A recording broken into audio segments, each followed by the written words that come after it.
Well, now, how y'all doing up there? What's going on, gang? Good to see everybody. Good to see you. Good to see you. Do you like the please activate Windows down here? Like what? I guess they track the motherboard. It's what they track somehow. It's either that or the processor. Damn it! It's the. So I gotta buy a new copy of Windows. I guess I don't have to. I guess I don't have to buy a new copy of Windows. It works. Anyway, Smoky Poo, good to see you. Fop X, that's the artist formerly known as Fop Doodle. Good to see you. Stonewall, Bob Rutledge, Larry Bourne. What's up, Meg Tay? What up, girl? How you doing? Who else? Who else? Alan at work? I hope so. It's a Thursday at noon, pal. You know what? Take the day off. You've earned it, Alan. You know you've earned it, pal. You know? Stonewall, good to see you, man. Eric Pleasance. Such a pleasant guy, that Eric. Let me tell you. One of the most pleasant people I've ever known. Bill Bobby, good to see you. TC Blades, what up? Big Pimp and B Shady, what up? Michael Threlkeld, good to see you, homie. Rene Ramon, my boy, good to see you. Good to see you. Good to see you. Do I see Mo Patty out here roaming around? What up, girl? Good to see you, Patty. Who else? Who else? Who else? Who else? Who else? Who else? Rabbit Hole, good to see you, brother. Nathan M, listening while working. Yeah, I got the smooth, dulcet tones here playing for you. Nice, relaxing Thursday afternoon. Maximus, what's up, dude? Donnie, Laser Ghost Knives. Donnie Bless, in the building. Good to see you, dude. Oh, I got a burp, but I'm afraid I'm gonna barf. Oh, there goes. There goes all over the keyboard. I'm just kidding. Who else? You know, JJR Jammer, what up, Big J? How you doing, man? Justin Ruiz, what's up, dude? How you doing? You're right, I've earned it. You know what, Alan? You have. You have, bud. Yeah, you've earned it. Why don't you just get the fuck out of here? You know what I mean? Take the day off. David the Fifth, what up, dude? How you doing? Lucas Golden, what's up? Good afternoon or morning? Morning? Reminds me of the movie Chopping Mall. Chopping Mall? It's so bizarre, this aesthetic. Because when I was a kid, like, this is what, I swear to God, this is how I saw the world. You know, that could be my mind playing tricks on me. I'm on a lot of drugs most days. But, like, this is how I saw the world, man. Colors were brighter, you know? Everything had a little fuzziness to it, you know what I mean? It's probably because I needed glasses, you know, it was a little fuzzy. But what a time to be alive. You know, I feel bad for the youngins. They didn't get to experience this fully, you know. Late 90s, early 2000s shopping mall, incredible. Incredible experience. Who else? Who else we got in here? We got some hot new arrivals, so I feel bad for anybody missing this stream.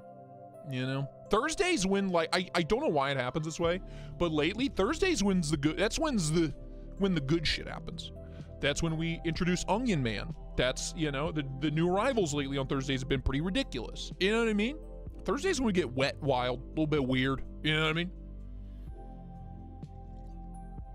Alan, worth it, pal. Let me tell you.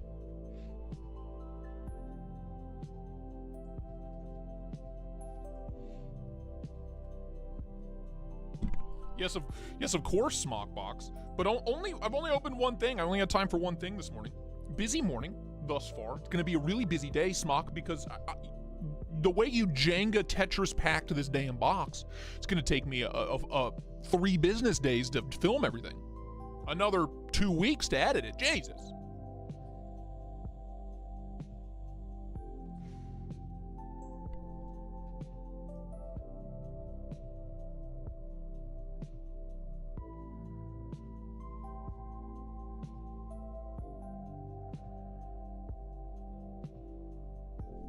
Smock, don't you ever apologize. Don't you dare. Don't you dare.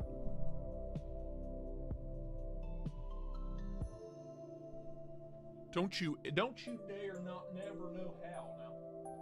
You understand?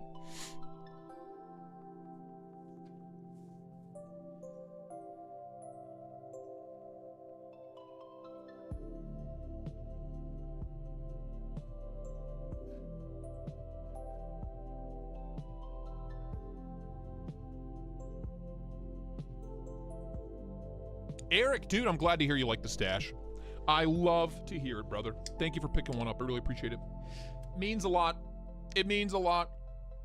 Keeping the dream alive. All right, kids, I'll see you on the other side. Bye.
Oh, hi there. It's me, Tristate EC. I was just going for a walk. A nice riverfront stroll, if you will. And on me, you'll notice I brought a little sack. I brought a little sack with me. You know, everybody needs a good snack in their life, and this is the Data Crew snack break. I think everybody needs a break, just like me. You know, taking a nice stroll in front of the beautiful, glamorous, yet potentially shit-filled Ohio River. That's a bunch of sticks, by the way. Anyway, the point is, Data Crew makes some of the finest American-made bags on the market today. I don't know where you're getting your sacks. I don't know where you're finding your sacks at. You're probably buying in the wrong place. You know, I gotta be honest with you. And who am I? I'm just some guy in front of a large body of water. What do I know? Quite a lot, actually. We got 3 dedicated pockets in this bad boy. It's waterproof. It's slim. It's sleek. It'll hold a fart load of stuff. I'm talking about a very fart load. And look, I mean, just look. Boom, back here. Bam. You know what I mean? Boom, right there it is. Bring it up front, sling it around. Bam. You know what I mean? It's hanging a little low. I got a little overstuffed. But I'm on vacation, baby. It's all about getting overstuffed. It's all about relaxing. And you may ask, like, what do I have in here now? Oh, for example, what's this? Cortex XL? Oh, wow. Oh, what's in the? What could possibly be in the main pocket here? An entire notebook? And a phone charger? I got room for activities. Do you? Data Crew, LA, made in America with love. Yeah, they're a little pricey, but God, they're good. I'll see you later.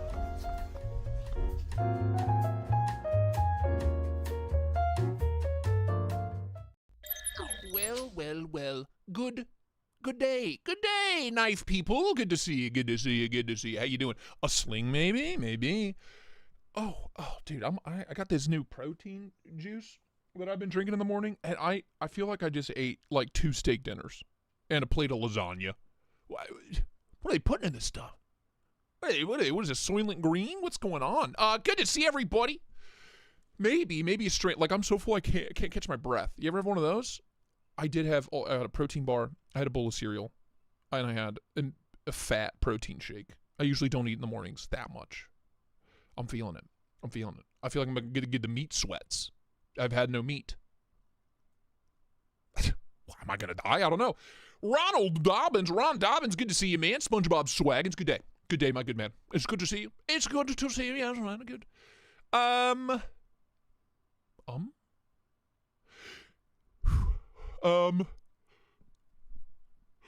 Help. The Matt D, Big Daddy D. What up, Big Pimpin'? How you doing there, brother? Fresh 1017. What up, Fresh? How you doing, man? Henry G, good to see you. I think that's it. They caught up. Larry, I gotcha. Matt, I gotcha. Not a huge crowd. It's a Thursday. I get it. People have jobs. People have things to do. Tom Power, what's up, dude? Good to see you. Ouch what? B Shady, what have you done? Richard Rosado, what up, dude? Good to see you, brother. How y'all doing? I got the itis. Yeah, I do indeed. Okay, I got everybody. Goddamn. How's everybody feeling? We feeling good? Are we feeling all right? Everybody all right? Everybody doing good? Got a nice cup of coffee here. Yo, by the way, I'm topping all that off with a cup of coffee. I've already shit once this morning, you know. We'll see what happens. Am I going to Texas? No, I'm not, but I will be in Atlanta. No Texas. I love that show, though. I would like to go back. I did really enjoy Play Chip Texas. That was a great show. I've only been once. Had a great time. It's not as overwhelming. You know what I mean? Atlanta is just, I feel like it's a panic. Especially me. I feel like, you know, I feel obligated to film as much as I can, to see as much as I can, so I can share it with you guys. Atlanta always feels like a panic. Texas was much more chill, you know? I didn't feel like I was sprinting around trying to film everything. I feel like I could take my time, you know what I mean? Take my sweet time. Really enjoy it. Really took it all in. You know, really absorbed it all. It was nice. It was fun. I don't go back to work till 3:30. What are your hours, Steve? What are you working third shift there, dude? God damn. On Tuesdays, 8 o'clock's your lunchtime. Like 8 or 9. What? You fucking what? Maybe Hulk smash and pre-workout with your protein shake? Yeah, you know. I have to wait at least an hour and a half, maybe 2 hours before I put caffeine in my body because of the drugs, you know. Otherwise, I start shaking like a damn leaf, and we can't have that. I gotta have steady hands, baby. They're still, you see, I gotta be steady, you know.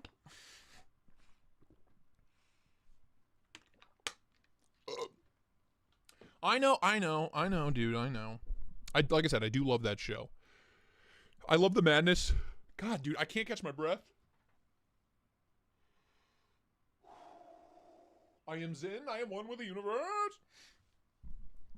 Yeah, I mean, it gets the adrenaline going. Atlanta does, for sure. For sure. I'll be there going out solo, riding solo. I respect it. I respect it. I work second shift, 3:30 to 11:30. Okay. You know. I used to work, the movie theater, I would work a lot of 6 to 3s. Well, 5 to 3s or 6 to 3s. 5 or 6 p.m. to 2 or 3 a.m. That was closing shift, man. But I enjoyed it. You know what I mean? Towards the end of my career, I would go to the bar, you know, have a couple drinks before work. And there was a period of time when I had taken the job at Allstate as an insurance agent. So I would work 8 to 5 at Allstate selling insurance, and then I would go to the bar for an hour and go straight to the movie theater, and then work 6 p.m. to 3 a.m. That was a fun time. I only did that for like 6 or 7 months, and then I fell asleep in the driveway with my car running. And I woke up and my car was out of gas and the battery was dead. So I was late to work the next day. I was like, something's got to give. I can't do both. I thought I could. You know, money was great. It really wasn't. I just really liked working at the movie theater. I liked the people I worked with. The money was ass. After 2 promotions, I was making $10 an hour. I think maybe $10.50. You know what I mean? Yeah, 6-7 months. After 2 promotions. So I was kind of rolling in it. You know what I mean, dude? You know what I mean? Ziegler, what's up, man? Good to see you. Good afternoon. I did 2 to 10 for a while and hated it. First shift is my jam. Yeah. You know? Yeah. Hey, Cole, I got my land. It's so good. It's so good. And by the way, I can justify the land, you know? And I'll show you why here in a minute. Working at the theater feels like a vibe. It was so much fun. It was so much fun, dude. You know, it was my people. Movie nerds, you know. Everybody was like around the same age. You know, we had a great time. We would hang out all the time after work. We would all go see movies together because we had free tickets. We would go to the bar, and then go see free movies. That's what we did. And we'd sober up, go watch free movies. That's what we did. As a group, like 12 of us. You know what I mean? And then after the movie, we'd go to Steak and Shake at like 2 a.m., get some burgers. And it was great. It was a great time. I worked there for 4 years, and I loved it. I loved the people. I loved the atmosphere. It was cool. It was cool. Can you even buy popcorn for $10? I got unlimited free popcorn, baby. Yeah. There was a period though after I left where I like couldn't even smell popcorn without like getting nauseous. And it took a good 2-3 years to get like the oil stains out of all my clothes. Like the oil stains and like the popcorn smell out of all my clothes. Like if I could have kept, I 100% honesty, if I could have kept doing that job and made like 50-60 grand a year, I'd still be there. Without a doubt. I loved it. I loved it, dude. It was a good time. Well, holiday weekend sucked, and like big movie releases sucked. So I was there when like the last Twilight came out. A nightmare. I was there when the reboot Star Wars movies started coming out. Oh my God, just insanity. I mean, 15 lines, 50 to 80 people per line, just completely a nightmare for hours on it. It was crazy, but you know, I enjoyed it. I did indeed. I'm a little late. Just got done feeding cows. Feeding the cows? You're not late. We just started 10 minutes ago. We're just chatting. Randy Butternubs, what's up, man? Ronald Dobbins, I'm retired now, you know. In retirement, I think it would be fun I don't know. If the hours weren't so fucking wild, I don't know, dude. I don't know. It's like if I ever needed to pick up just a job for some extra cash, I think I'd go to the movie theater. As a 30, I don't care. As a 33-year-old, I don't care. You know, I would do it. I was a manager. I was an assistant manager at one for 4 years, so I think I could get in pretty easy. You know what I mean? If I ever needed extra cash, I'd just go to the movie theater. Probably wouldn't make much, but I'd have fun. Wonder if theaters get busy anymore. Everyone's order. Yeah. Oh, yeah. Definitely. Because even at the tail end of my quote-unquote career, the movie theater, like Netflix was already a thing. Hulu was already big. Like everybody already had streaming services were already like huge by the tail end of me working there. So yeah, it was still fucking insane. People still go to the movies. Even though now it has to cost a fortune. It cost a fortune back then. What happened at the back of the movie theater stays at the movie theater. That's right. That's true. But can you deal with the public 5 days a week? You know, I'm very good in public-facing positions. You know? You know what I'm saying, dude? Bruh. Picking up what I'm putting now. Let's see. Working at a coffee shop sounds fun for some reason. Before I got the job at the movie theater, I was like 20 maybe. I need some extra cash. I applied to like 3 different Starbucks. Rejected. Not even rejected. Didn't even get like... Didn't get an email, didn't get a call, nothing. I might as well have just like burned those resumes, just lit them on fire. But you know, everything worked out for the best. Dikangi, what's up, man? How you doing?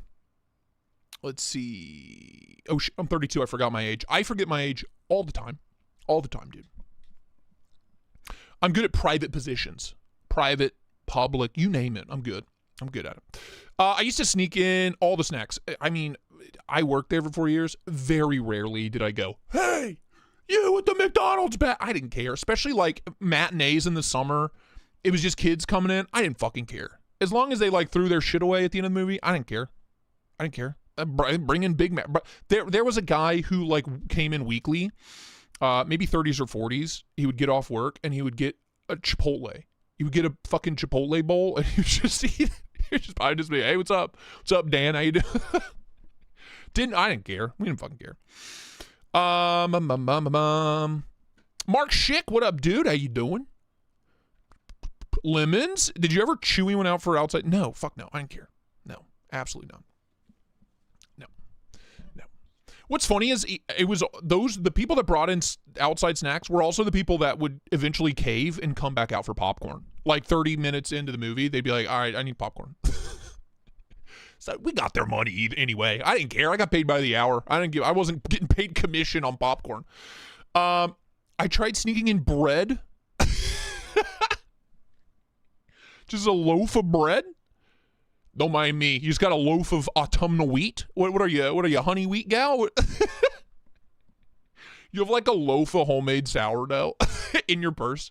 And don't worry about it. Got a baguette sticking out of your purse. What are you gonna do? So if you buy the snack at the theater, you can just leave the garbage on the floor. Well, look, you know, kids will be kids. They gonna do what they gonna do. Like a big okay. Wow. That's a power play, Meg. You know, I really don't want to say. I don't know what to say about that. David Guadiche, what up, dude? How y'all doing?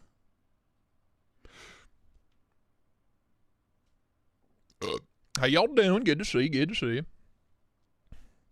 Gotta love a good purse chicken. Gotta love a good... Oh, before we get into knives, update, dude. Check this out. We talked about it recently, and I just got some because they were cheap. Dude, I don't know if you can tell. I got rollerblade wheels on the chair. You see them? Oh, game changer, dude. I cannot recommend this enough. I have like this thick carpet down here. One, because it's comfy on my... it's a rug. It's a thick, like, kind of like a shag rug almost. It's good for sound dampening, too. Kills the echo in here. And it's cozy under my tootsies when I'm working a long day. You know what I mean? And the stock wheels on this bitch, just... I couldn't go anywhere. This might as well have been a stool. Like a static stool. Oh, $8 for these little rollerblade wheels, dude. Oh, I can scoot I can scoot all over the place, man. I'm doing 45 miles an hour in a school zone. You know what I'm saying, dude? I'm cruising, dude. It's amazing. It's so funny. Kara's office used to be in the guest bedroom across the hall here, hardwood floors, and she had a chair with these rollerblade wheels on it. Because this house is so old, it's not exactly perfectly level. You know what I mean? It's not, it's not flat. It's not level. It's a 100-plus-year-old house, right? Original hardwood floors. But before we put a rug down in there, she had put these rollerblade wheels on her office chair, and if you would just scooch up to her desk and get situated, and you would just start rolling away. You couldn't control it. She needed wheel walks. It was so funny, dude. Every time I sat at her desk, I would just be like, wait, I'm not done. It was a good time. Good for a laugh. So, if you have an unlevel surface, you kind of want to avoid the rollerblade wheels, because you're going where gravity takes you. You know what I mean? You're going to go wherever gravity wants you to go. Okay. But it was really funny. It was kind of a pain in the ass. You had to hold on to the edge of the desk with your foot to not just start cruising down the hallway. Let's see. Yeah, I'm about to be speeding, baby. I'm about to be cruising. Do some chair tricks. Kickflip. Do kickflip. The one thing I didn't account for, though, is at the moment I had to remove Larry's the cush zone that Larry sent. I love this, Larry. I still use it. Probably smells like farts. Because these added a good 2-3 inches. So when I sat with the cushion, my head was cut off by the cameras. So I got to figure that out. My chair doesn't go any lower. What are you going to do? Anyway, highly recommend. Go over to Amazon. They're universal. Literally just type in roller skate office chair wheels. That's what I typed in. They were like $8-9. No brainer. Paul, what's up, man? 12-foot ceilings. You need what we had at the movie theater, because we had 30-foot ceilings, 40-foot ceilings. We had this long ass extendo pole with a little grabby thing on the end for changing light bulbs. It would look like a circus act. You had to balance this thing. It weighed way too much. It weighed 40 pounds and it was 40 feet tall. So you're just and the light bulbs are this fucking big around in the ceiling. So yeah, Also the theater screens are 40 or 50 grand to replace. So, you didn't want to drop the pole and poke a hole in the screen. That's bad for business. It's bad for business. Fun fact, movie theater screens are not white. They're silver. That's why they call it the silver screen. It's literally silver. Now you know. That's why if you have a home projector and you project on a white sheet, it looks off. It looks fucky. You need to get a real screen. That's what you need. Android Goat, what's up, man? Apex, what's up, dude? Good to see you. Nick Travellini, what up, Big Pimpin'? Good to see you, brother. When I was a kid, about 6 or so, I got to see Smokey and the Bandit when your dad was a theater manager. Nice, dude. One of my best friends when I was growing up, a really good friend of mine, had the same last name as me, no relation. We went to the same school, lived in the same town, had the same last name, no relation. Not even super distant. Zero relation. Make that make sense? I can't. But he worked at the little tiny, old school local theater in my tiny little hometown. Back when it was film reels. So, dude, we would just 07, No Country for Old Men and There Will Be Blood. I got to see them both back to back, a month early, just because Kiefer, his name was Kiefer. Kiefer let us in. We would just go hang out at the movie theater. And just dick around, play around on our skateboards, and then wait for Kiefer to let us in the back door so we could go see movies early when they closed. It was the best. God, being a kid was great. All right, well, what are we, 37 minutes in, Was his dad a milkman? No, I mean, no relation. None. I don't fucking know, dude. Used to work for an outdoor movie company. Traveled all over the country setting up and taking out. That sounds like hard work, but also fun. Take care of the troops. God bless, brother. Kiefer, he was a massive stoner. He was a huge stoner, dude. Huge. Let's see. One of my friends built a mini movie theater in his basement. The seats and screens and everything, pretty fucking cool. Yeah, you know, I'm trying to, here in the next year or two, we have a 65-inch in the basement, right? Love it. Giant screen. We have room for a 95. You know what I mean? We probably have room for a 115. I'm trying to convince Kara to let me just like completely like movie theaterize the basement. We have a great sound system down there already. Like a really nice sound system, but like a 95, 115. It'll perfectly fit on the back wall. Oh, I've measured multiple times. I want it. I want that. That's my dream. That's my dream. Just the most dumb, obnoxious, you know. Like a projector would be cool, but the upkeep is kind of a bitch. Especially the bulbs cost a fucking fortune. If anything goes bad inside of there, you can get parts, but they cost half as much as the whole fucking thing. You might as well just buy a new one. But yeah, you know, think bigger. Well, no, I know what'll fit. I know what'll fit. I measured. And like, I gotta be honest with you, dude. Gotta be honest with you, man. Like, hello? I love our Hisense. 100-inch. 100-inch. 1350. Sezzle that bitch. Call it a day. Call it a day. I sell 4 knives. I'm good. I'm just saying. I'm just saying, dude. You know what I mean? You know what I'm saying, dog?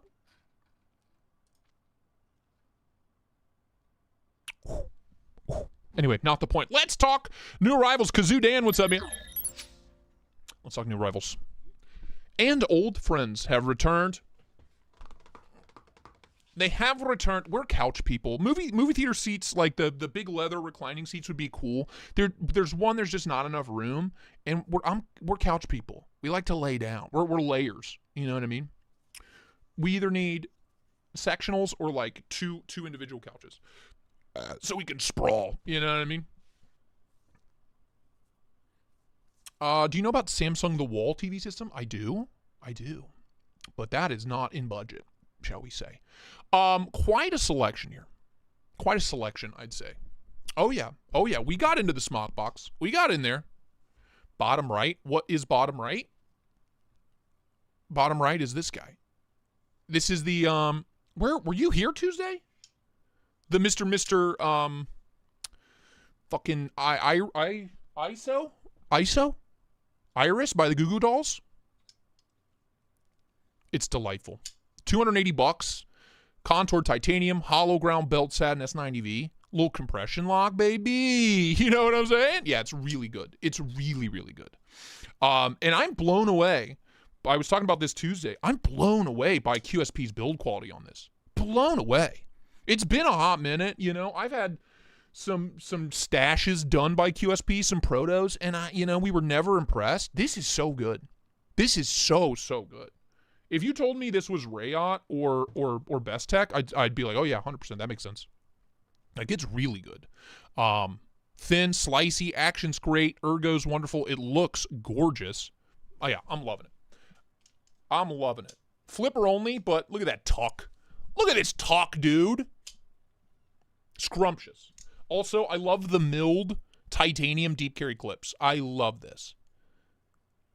Ass mounted, super deep carry. Yeah. Oh, yeah. All right. Let's see. Show the Reeve. Strand is lovely. Yeah, let's talk about this. Because the Tuesday stream was all about this. You know what I mean? Remember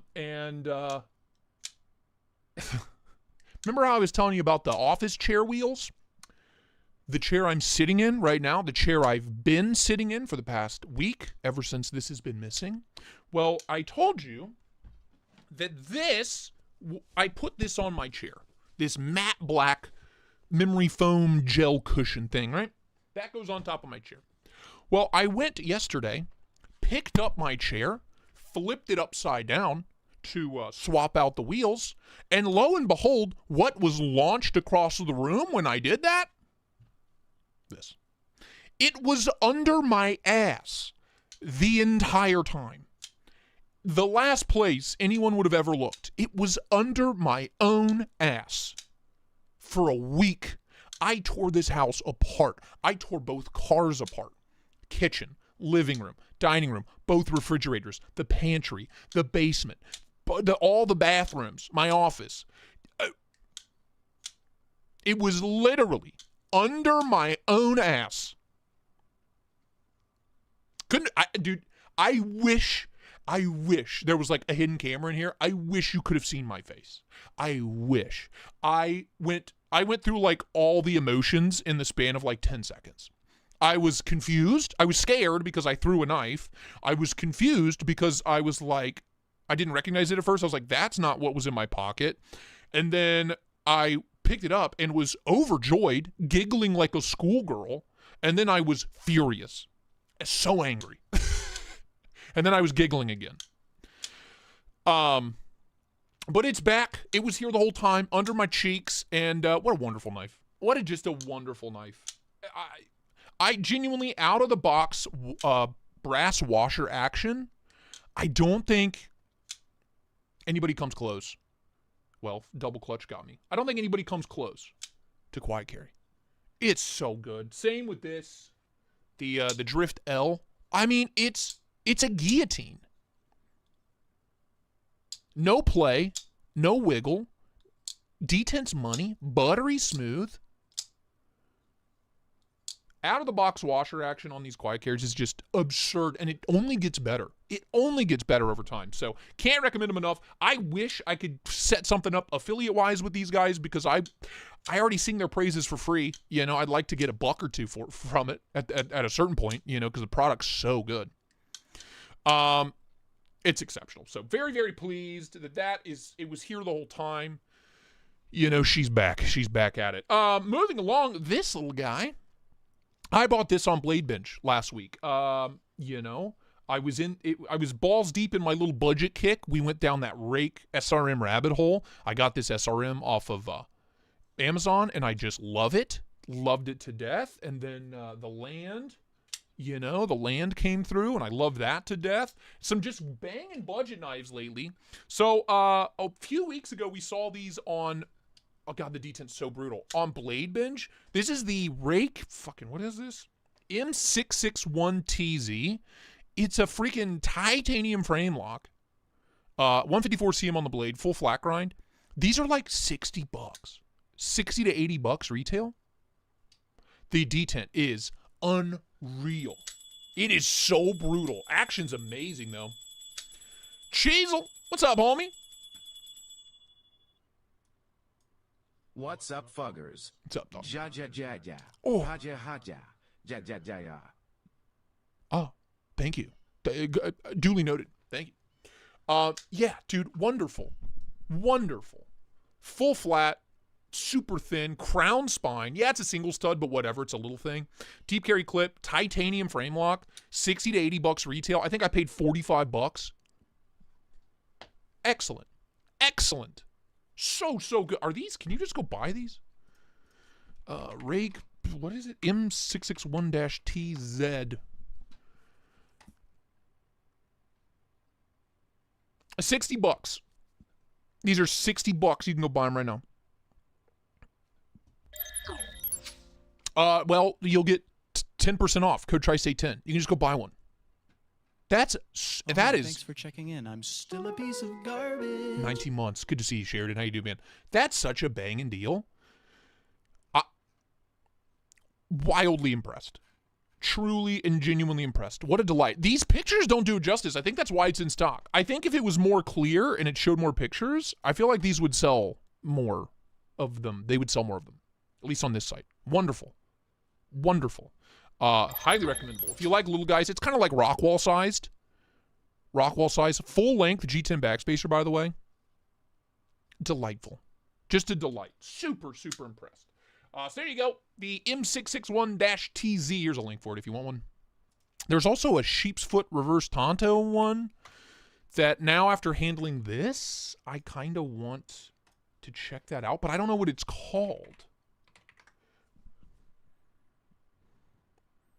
Oh, that one's substantially more expensive. Why? Here's the other one. Why is that one so much more expensive? 95. Honestly, even at $95, I'm really not that mad about it. But why is that one so much more expensive? Whatever. Anyway, the drop point $60. This one's 95. $10 off. Use code Tristate10. Yeah. Yeah. Really impressed. Really, really impressed. What's my favorite blade shape? Oh, Warney, Sheep's Foot, Reverse Tonto. All like a conglomerate of those three. Any variant of those three blade shapes, sign me up. Sign me up. You know, cleaver. I like a good cleaver as well. Anyway, really, really good. Check them out. Moving along. Shout out BLADEBINGE. BLADEBINGE. Moving along, we got a new one from Artisan Cutlery, a new old one, the Orthodox V2. We just had the budget one on a few months ago, and it was fine. It was missing one thing, though, and it was that hollow grind. This is S45VN, bovine bone. I'm talking bovine, brother. You know what I mean? Bovine, so fine.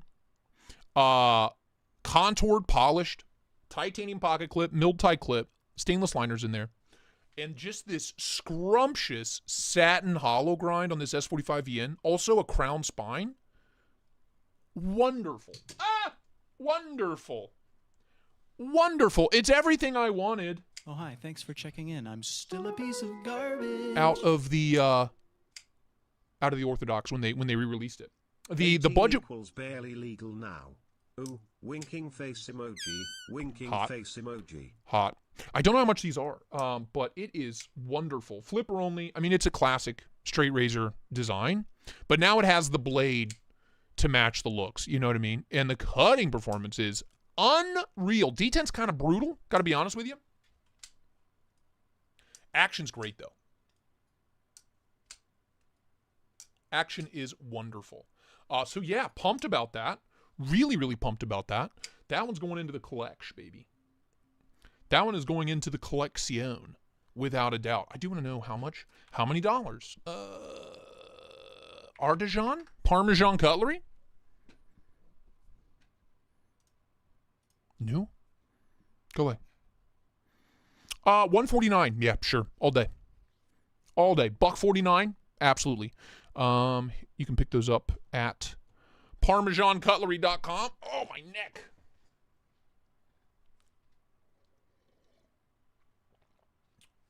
A little Parmesan cutlery. Never hurt nobody. It's really good. It's really quite delicious. So, yeah. Can you shave with it? I don't know. I just shaved yesterday, so give it a day. I'll test it out. I'm sure you can. Finally, probably what you all are hooting and hollering about. Hooting and hollering. Yeah.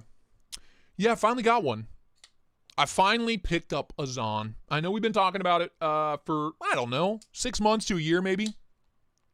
Yep. These were in stock very briefly on DLT, and I had some points, you know. Had some points on DLT. I do quite a lot of shopping over there. Wonderful. Wonderful. You know, is it a factory fresh CRK? Yeah. Is the action incredible? No. But I don't think. The action out of the box, way better than my Inkosi was. Way better. Way, way better. On both on the open and the close. It's, I'm doing it left-handed, so I'm struggling right now. It's so much better. I don't know what the difference is, really. I mean, size-wise, they're kind of right about the same. I feel like this is a heavier blade. I could be wrong. You know? But, yeah, this thing's tuned very, very well. Also, you know, I've never had a Zahn in for any period of time. Like, what's that all about? What's this little nubby about? What is that? Is that for, like, what are we doing with that? I swapped out my studs. It's way better to thumb flick now. Yeah, these little shiny dome boys, you know, are a little funky, but I really don't mind them. I really don't mind them. One note.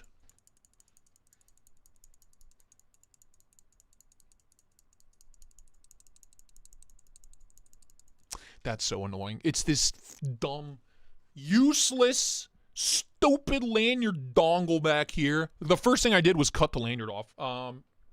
Immediately. Because why? Why would you want that in your life? And now,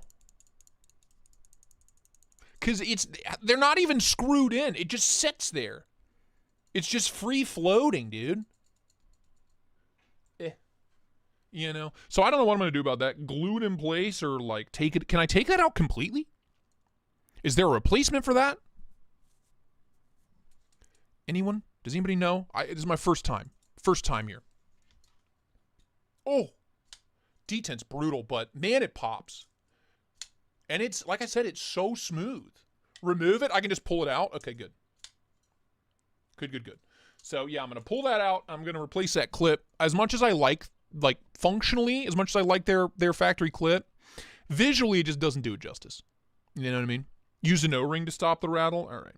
It doesn't seem structurally necessary. So I just wanted to make sure. You know what I mean?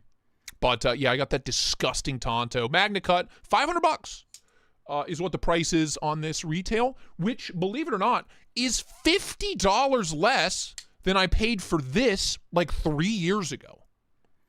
This was $550 brand new 3 years ago. Make that make sense. So the secondary market on the Umnumzons can suck my farts. Do not pay more than $500 for this knife. Great at $500. Don't pay more than that. Don't pay more than that. We've seen some pretty solid pricing on BLADEBINGE, and again, retail they come up $500. So do not pay more. If I find out you've paid more than $500 for an Umnumzon, I'm going to look at you, point at you, laugh at you, and then call you an idiot. Okay? Don't fucking do it. Front flip off the glass breaker. I'm severely injured right now, so I'm not even gonna, like, I guess you could, but I'm not even gonna try. Anyway, wonderful. Wonderful so far. I do love their unboxing experience. It's quite satisfying. Now hide it under your seat cushion. No! I cannot do the reverse flick on it yet, like at all. It's just, you know what I mean? Can anybody reverse flick theirs on? You just can't. Thumb flick though? Money. Money! So pumped. Oh. Pumped. Ergos are wonderful. Cutting performance is just obnoxious. The Nkosi inlays is 600 to 650. That's so dumb. That's so dumb. Like, I love this knife and all, but what the shit? Why? You can reverse flick yours? Did you swap out studs or what? Because there's just, it's so tight on the back. It's tucked in. You know what I mean? And it's this smooth, shiny chrome dome situation. It's just impossible to, it's too slippy, you know what I mean? That being said, at $500, really, really like it. 550, 600, 700, nope. Out of your fucking mind. You're out of your goddamn mind if you're paying more than retail on this. So there you go. Highly recommend. Also, you're out of your mind if you're not getting the Tonto. I think the drop point Poon's fucking hideous. I think the Tonto is scrumptious. The cutting performance is filthy. It's absolutely disgusting. But love. Love so far. Just opened that this morning about 9 a.m. It showed up yesterday. So that's going to get a lot of pocket time. A lot of use. A lot of abuse. So there you go. There is the Zon finally in the collection. And now I can rest easy. I don't have to worry about it anymore. Last but not least, I did receive a substantial package from our boy Smoky Poo. Umnumzon has a traditional pivot. You can loosen the pivot to adjust action. Will it develop play if I do that, though? Because I won't have it. I won't have it, dog. A traditional pivot as opposed to what? Oh, the see-through peekaboo pivot? It's the same pivot, dude. What are you fucking on about? It's the same situation as the Nkosi. You know? Does the Sabinza have a different pivot? Lemons? Anyway, I got into Smock's box. I ran out of time, but I did open this one. Oh, finally. Finally. The Holt Haptic. Brother, are these even in production anymore? When was the last time he made a batch of haptics? You know? Knife Knut, that's what I did with the Nkosi. It made a big difference. When was the last time he did a batch of these? This one's dated 2021, and it's exceptional. It is exceptional, dude.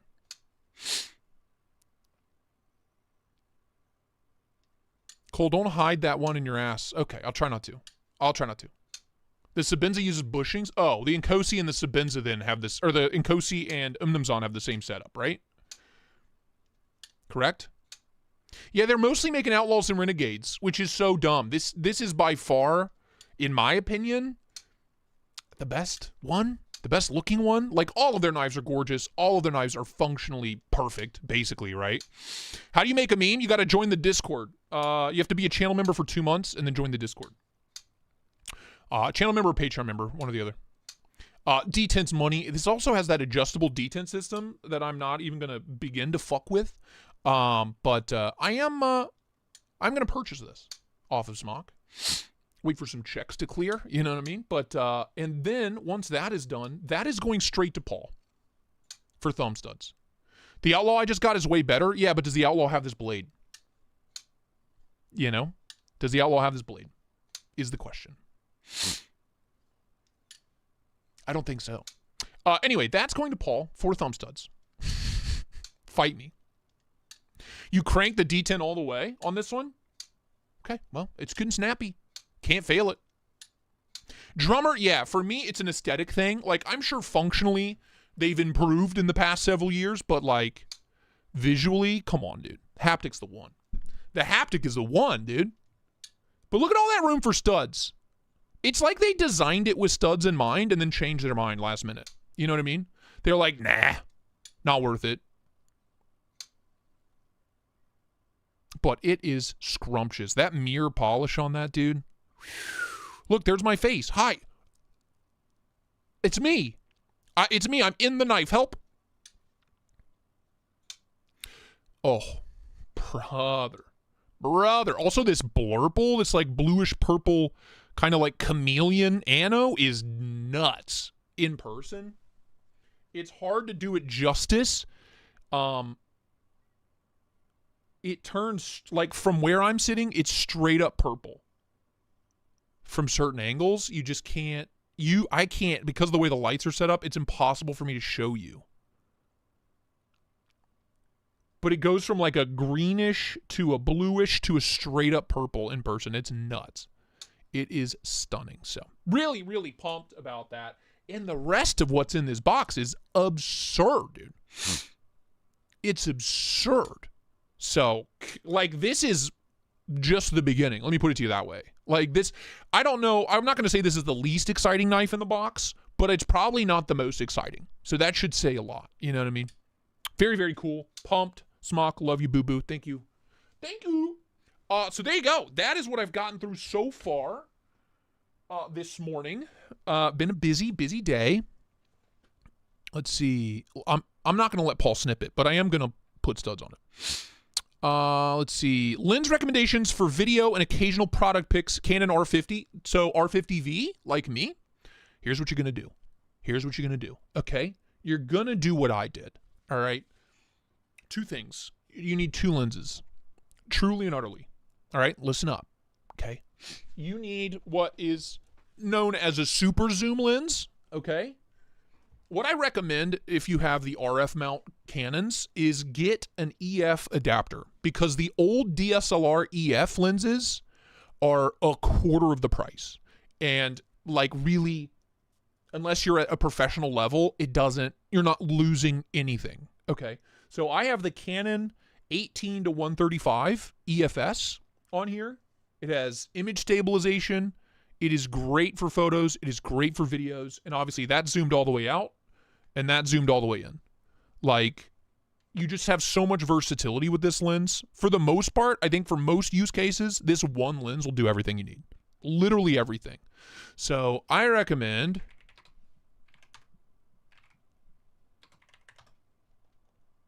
this guy. And honestly, I bought mine used from websites like MPB. You can buy used lenses. Yeah, like new. Here you go. $270, $260 for a Canon brand super zoom lens. Excellent condition. That's what you want. right? So pick up one of those, $260, and then just get it's a crop sensor. Get like, honestly,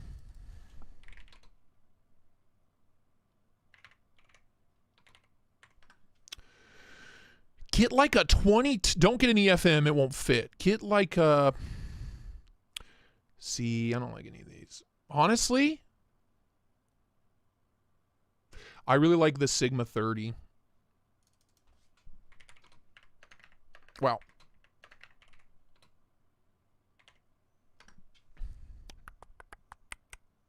$189 used.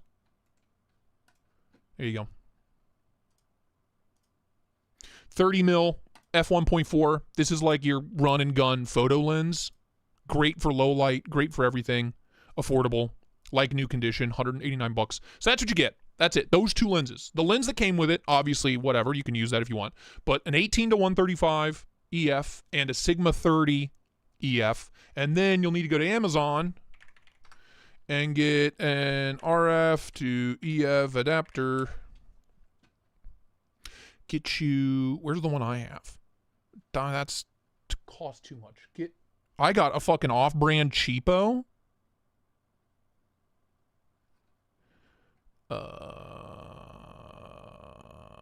Where the fuck is my off-brand cheapo I got?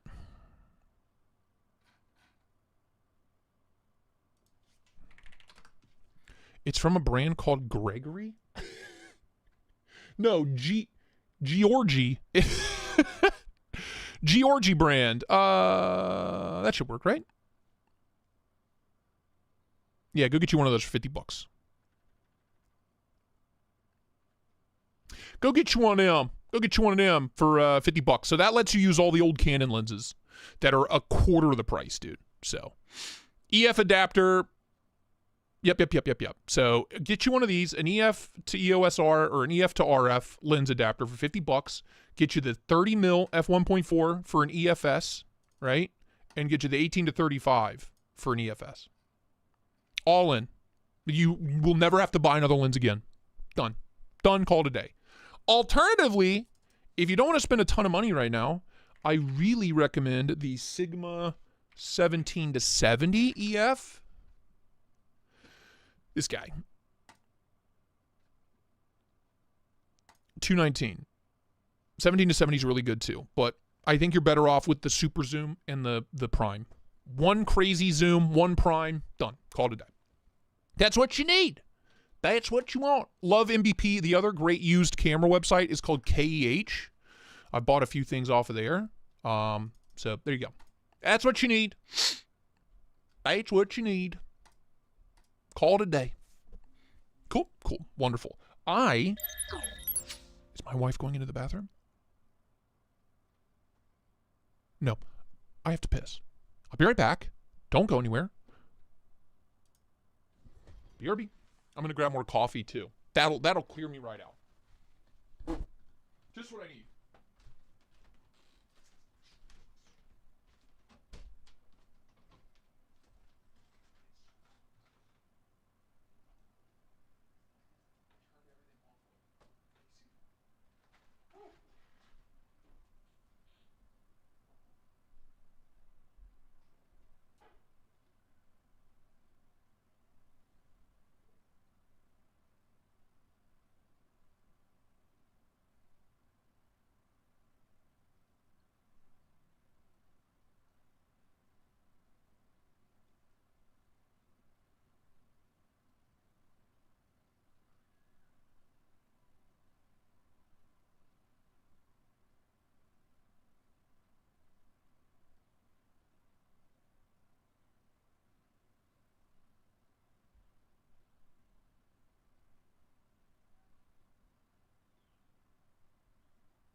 Sorry. Dude, it's toasty. It's about 900 degrees in this office. Good God. Oh, totally unrelated to knives and stuff. Me and Kara watched Titanic start to finish last night. Haven't seen that movie in eons, years, right? Great movie, great soundtrack. Tied for the most Oscar wins of all time. It's horrible. Like, the acting is so bad. From the leads, the two mains, Kate and Leo, she won an Oscar for that performance. It's awful. It's terrible by today's standards. No shade to Kate. You got to love some Kate Winslet. What? Did they just give her the Oscar because she like almost drowned 9 times filming it? Like, what were they up against in 1998? Just a load of dog shit? Like, an impressive film, right? An impressive movie, top to bottom. But the acting from the two leads was horrible. The best actors in the movie, Bernard Hill, the captain. I mean, a legend, Bernard Hill, chef's kiss. Bill Paxton on the ship, on the exploration ship, and the old lady. The old, ancient, 900-year-old Rose. They deserved Oscars. Great performances by those three, but fuck me. Kate and Leo is awful. It was so bad. So bad. Pussy, a great handle. Thank you for that. Chancellor, what's up, dude? Yeah, like, me and Kara just were giggling like schoolgirls. Couldn't believe it. Oh my God. Somebody said it's old, but that's not an excuse, dude. You go back and you watch, like, I don't know, old ass movies like fucking the French Connection, right? Gene Hackman, incredible acting top to bottom. All 3 Godfathers, older, amazing performances top to bottom. Still to this day, they hold up. Just incredible, timeless performances, right? Fucking what else? You know, you name it, right? Any of the older Oscar movies, 60s, 70s, like, hello? Way better. I love that the universe, Larry, hated Billy Zane after that movie. They hated him. They couldn't stand him. And you know what? It's really surprising, too. I think it speaks more to the script of Titanic than it does the actors, because Leo was like a year or 2 removed from Basketball Diaries. And he was 19 when that movie was made. What an amazing performance. Like, still to this day, that holds up. He's fucking 19 years old. Great performance. I think it speaks more to the script than it does the actors themselves. I think it was just a really cheesy script, personally. You know what I mean? But, goddamn. Tied for the most Oscars in history. And, like, the acting's just atrocious. I couldn't believe it. Just lurking, but love you guys. Oh, love you too, Ryan. Unforgiven, Clint. Oh, great movie. And again, amazing performances. I'd say any of the old Mel Gibson. Yeah, Mel's just a fucking born and raised to be a movie star. Is he a sociopath? Yeah, I think you kind of have to be. I think most artists are insane. I think you kind of have to be. Mel never misses, dude. I'd put Mel's performances in any of the Lethal Weapon movies over Kate and Leo. Anyway, I hadn't seen that movie in a long time, and, you know, you have this, like, nostalgia factor for movies like that. I don't know about all you, any of my 90s kids out there, but when I was growing up, I always started on the second VHS, because that's when the ship was sinking. Like, the second VHS started, it was a 2 VHS set, if you remember properly. I still have it. The second VHS picks up, like, right as shit's going down. I watched the back half of that movie a million times. And I think that's why I never questioned the acting, because when you watch the first half, you're like, oh, ew.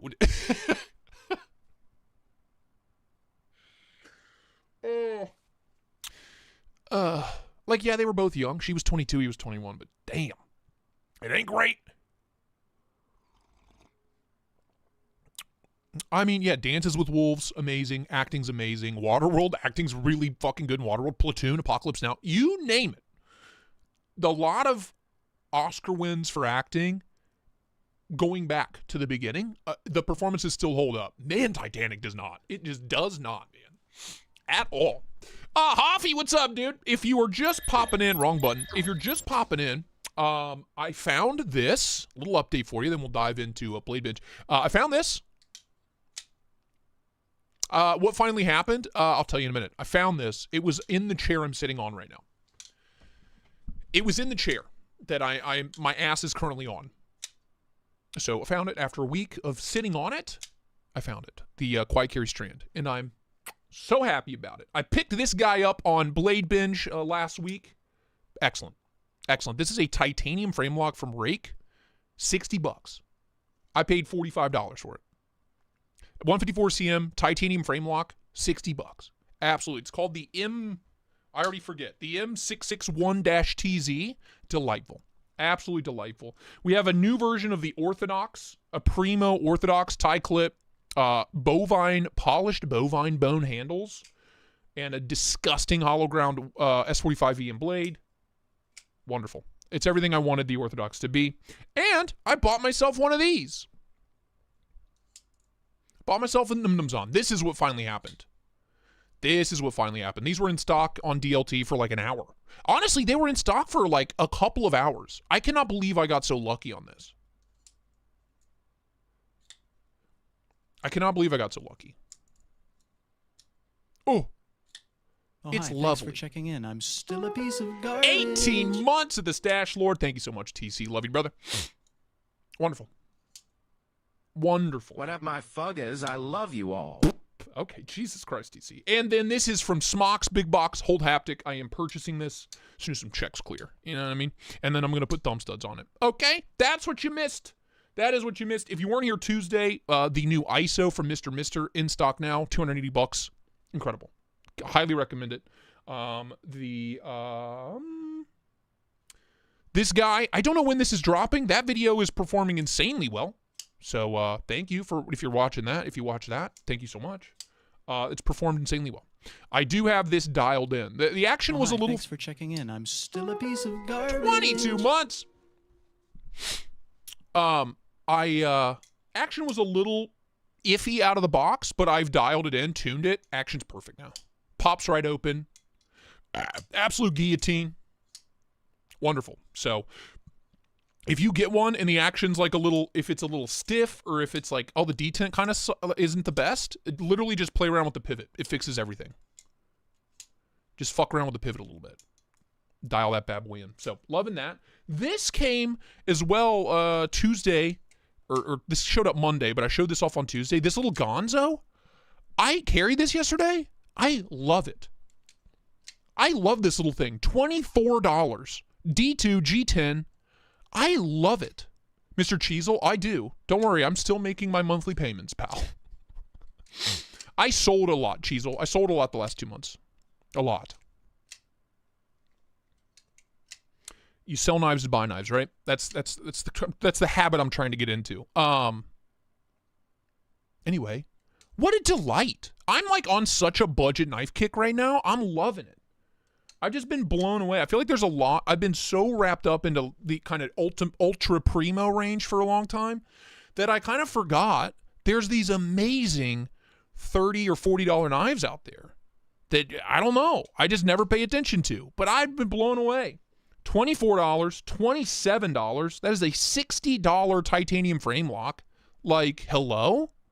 There's some bangers out there on a seriously tight budget that I'm just blown away by. I need to add both of these to my Amazon store. It's so hard. The Insingo Sabenza. Yeah, I swear to God, dude, they just never make. The only plain Jane Sabenzas I ever see are small drop points or large drop points. That's it. Very rarely have I seen a Insingo. Anyway, there you go. That's what's new. Hope you like that. Now time for an ad break, sponsored by Blade Binge.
like that.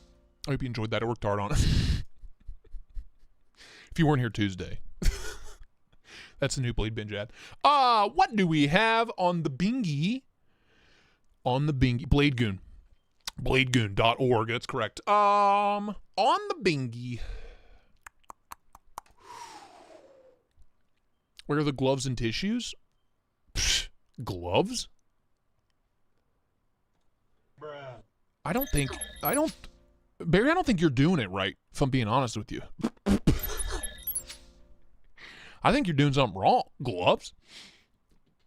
What, do you have like a rare disease or something? You don't want to catch from yourself? What's going on? $2.99.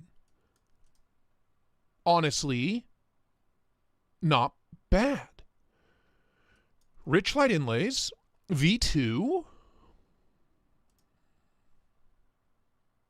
Okay. All right. Oh, Jesse, your package went out yesterday, by the way. Sorry it took so long to drop that off. FedEx has it. Also, I got a bill from UPS. I think something's coming back from Canada. It's not Jay. I have a package coming back from Canada. I'm not pumped about it. I had to pay $40 to ship it, and I had to pay another $40 to get it back. Hooray. And then I have to pay another $40 to ship it back. So it'll be $120. I'm pretty sure the knife's like a $60 knife. So pretty pumped about that.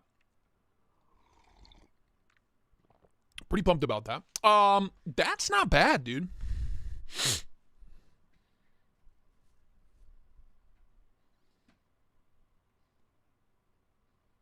It's coming Tuesday? Damn, dude. That's solid. I'm always blown away. The stuff I ship to Canada usually shows up in like 2 or 3 days. And I buy the cheapest shipping. Like the cheapest FedEx or UPS. I'm impressed. Jaeger, this is the one I have. I love it.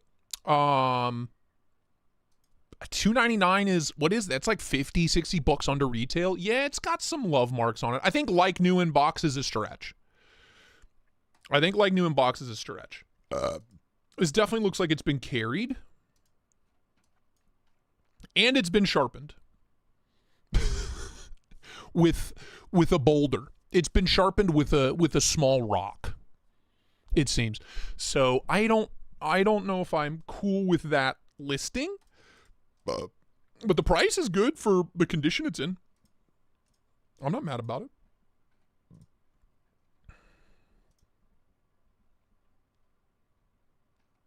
Yeah, that's definitely been touched up, dude.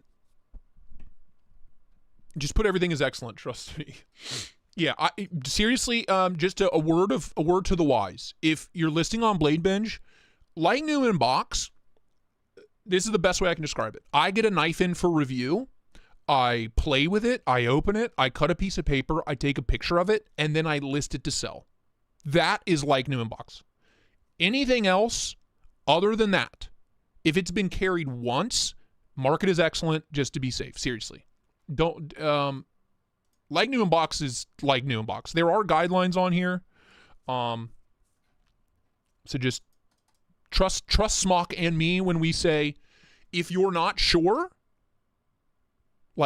put it as excellent. Not like new in box. Yeah. Literally like new in box. Like I said, open it. Like for me, by the time when I film a knife and photograph it, it's basically come out of the box, been flipped, cut one piece of paper, and gone back in the box. That's like new in box. Anything past that, excellent. Do you understand? Like this Umnumzon that I unboxed 3 hours ago, that's like new in box. Literally anything beyond that is excellent, okay? Just be safe. So yeah, this is a misleading, not like new in box at all, but a good price, and whatever. Who really cares on this one? Because the price is good. So whatever. Just saying. Yeah. Like new and brand new, and it's funny, this Umnumzon, technically brand new in box, but I've opened it and I've cut with it. Automatically down to like new in box. And if I carried it once or twice, excellent. You know what I mean? True, Smock, that's true. I think if the price is good and the product is fine, I don't think it matters that much, but just be safe. Your Herman was marked as like new in box. It had mod work done to it. Yeah, it'd be like me listing my Herman Vespertilio with thumb studs. Like new unbox. Right. Yeah, just be honest. Truly and honestly, just be honest. But that is a very reasonable price on that knife. I'm not mad about it at all. I'm just word to the wise. $275. Does the titanium clip actually add $100 to this knife? Really good knife. I like it a lot. I like it between $150 and $175. Anything past that, it's a bit much. You know what I mean? Yeah, I think by definition, David, I kind of think you're right. I think by definition, it's the secondary market. Like, nothing going on this website should be brand new in box. Do you know what I mean? I feel like that should be removed from the website. I think it's a good point. Because I would never list anything as brand new in box, even if it actually was. I just never would. It's a second owner. It's automatically not brand new in box. It'd be like selling a pack of Pokemon cards as new and it's already been opened. You know what I mean? It's not brand new anymore. I'm sorry. Ian, what's up, honk? Good to see you. Ian, you missed it, brother.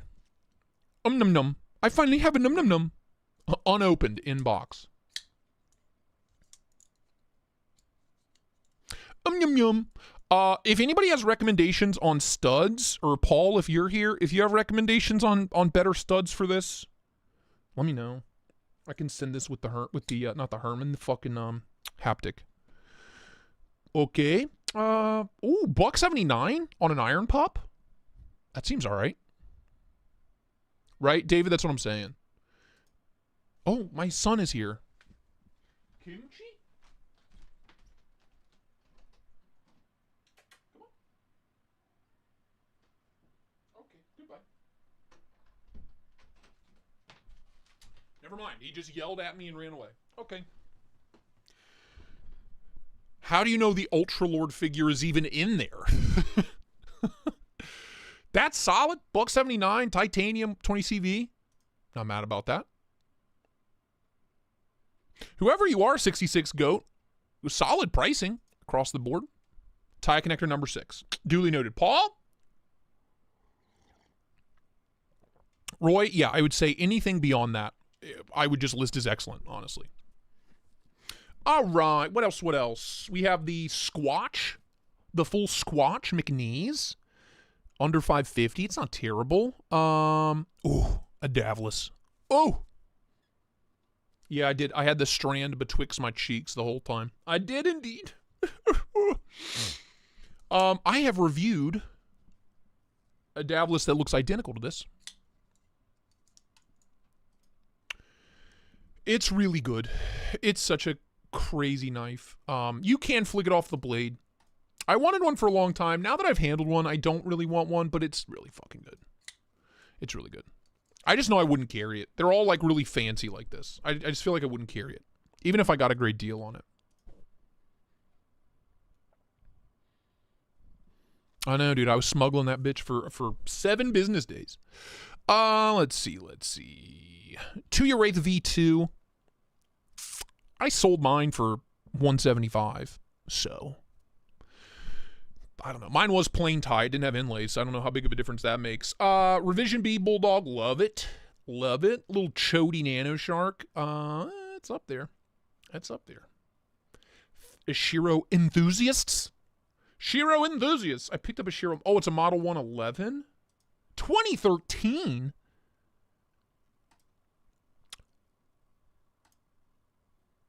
What condition would you call a knife that is missing a body screw and has been sharpened but is otherwise in excellent condition? Good. Good. I think if it wasn't missing a screw, I'd put it as excellent. Well, it's been sharpened. Good. No nicks, no damage other than a missing screw. Good to be safe. Or a user. Okay, yeah, user. Missing screw's kind of a big deal. Gotta be honest with you. What do you call a knife that's missing the entire blade? Huh?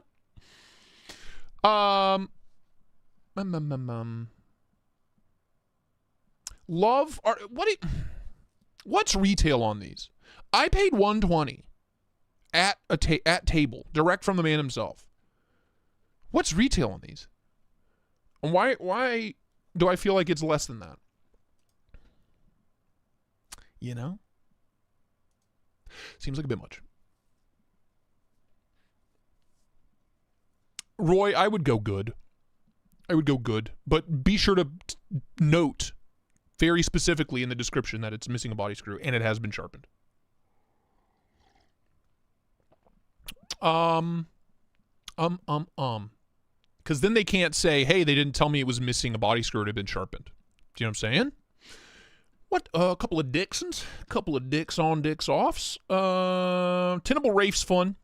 That's a fun one. Big chonky bastard. 400 on a Mac 2 Gen 2. 3.5 inch. Not bad at all. Not mad about that. $150. That's what I thought. So, yeah. Suck my farts, dude. Suck my farts. Hey now. 220. It's a bit rich on a stash. Where'd it go? Stash is where'd it go? It's a bit rich, you know.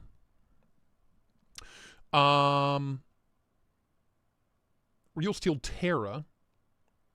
That's good looking. Full flat with 14C. Liner lock. I don't mind that. I'm telling you, man, I'm on such a budget kick now. I do want to get some more Real Steels in. It's been a minute. What are you? Satin? Polished? Plain Jane? $750? Jesus. It does have the better clip, though. Bonus points. Bonus points! And it's the good clip. Nice Guy Machine Co., baby. Nice. What the what is that? Just tune in. Paramount. And it doesn't matter what company it is. It's extremely easy to get a free body screw, so contact the company. There you go. That's an option, too.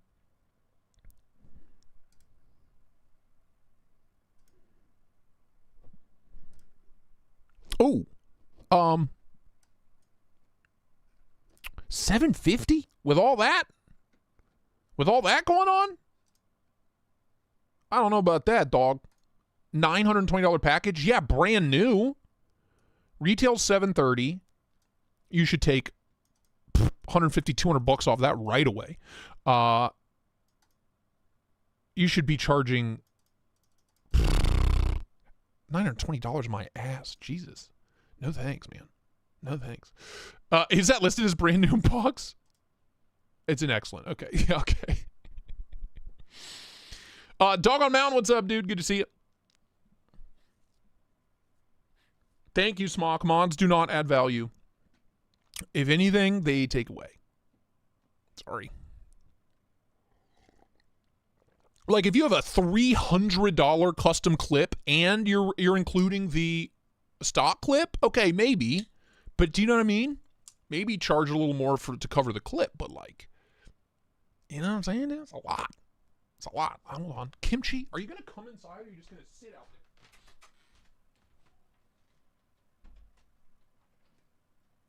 Hello.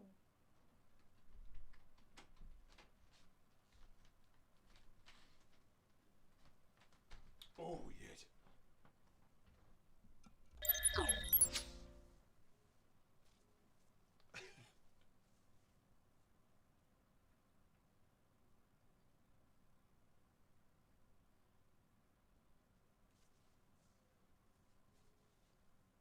Stretch out.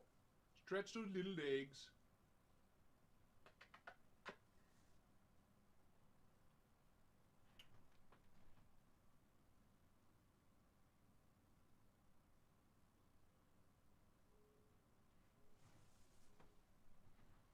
Oh.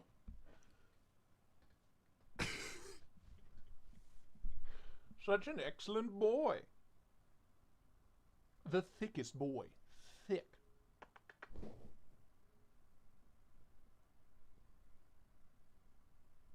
And now he's asleep. Now he's a sleepy boy.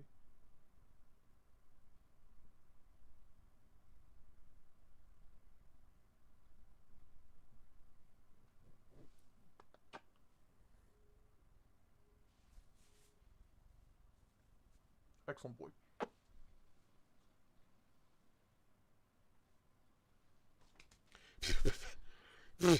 Very floofy boy. He does not miss mealtime. That boy don't miss. I'm gonna tell you now. Let me tell you.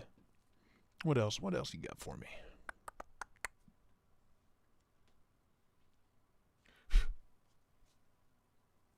Honey Bear, what's up, man? Good to see you.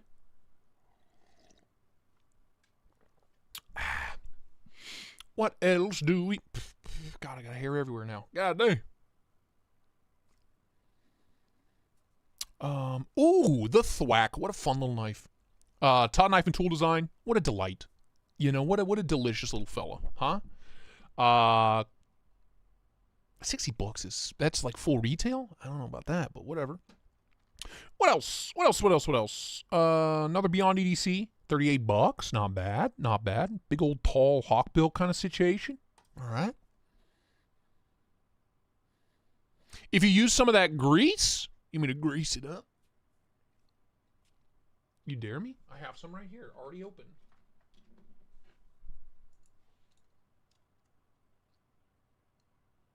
I'm not going to try.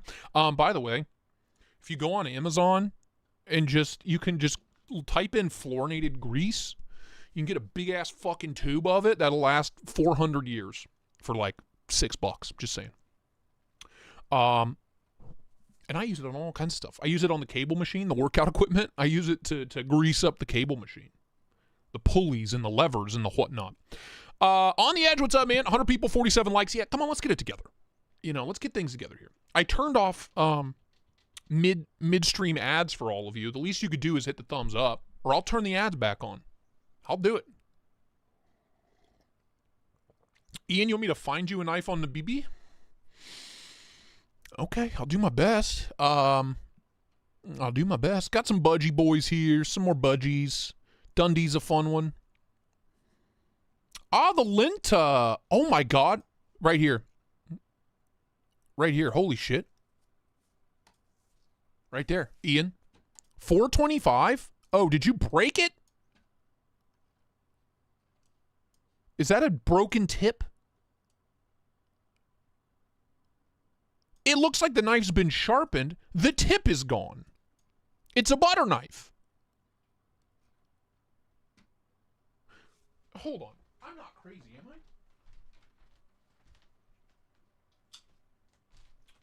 Maybe I am? No, dude. There's so much of that blade missing. There's so much of that blade missing. This is what it's supposed to look like. What a bummer. But that is $300 off of table price. On an American-made custom. I'm just saying, dude. I'm just saying. There's a lot of that blade missing, though. But I got really excited there for a minute. I was like, Ian, I got you, dog. You know, if you're cool with the missing tip, oh, that's Cheesel's. Cheesel, what happened? You received it in trade. Yeah. I was wondering why the price was so good. Okay, it's Cheesel. That's why it's Big Daddy Cheese. Big Daddy Cheese. I mean, I can't really argue with the price at all, given what it's been through. Other than that, though, it's in pretty good condition. How did you break the tip? Not you, Cheesel. You got it in trade, but whoever owned this before, what were you using as a throwing knife? I dropped mine on tile, and it was totally fine. So what the hell did you do to it? Anyway, I'm not really mad about the price. We have the Linta, the Linta. What's he doing now? Is he not making the Midnight anymore? Really? This is that tungsten carbide job. Surprised to see it scratched. Considering tungsten carbide typically ranges from 69 to 82 HRC. What are you people doing with your knives? How do you scratch 70 plus HRC carbide? After those first few hundred, he just quit? Damn. What a bummer. Such a nice dude. Insanely talented. Insanely talented. I'm very glad I have one. What did you do to it? Did it come that way?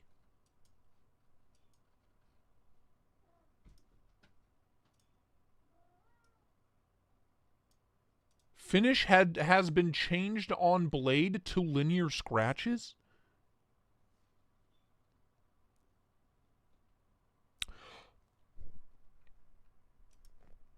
I'm so confused. I'm so confused, dude. How you even pull that off? How you even fucking... Okay. All right. I'm impressed. 2 listings in a row. I'm honestly impressed. Somebody snapped the tip off of a midnight, and someone has somehow scratched 900 HRC tungsten carbide. What the fuck are we doing? Hand rub. You know I like that. Wait, where did that listing go? Hello? Did somebody buy it? I'm so confused. Is it gone?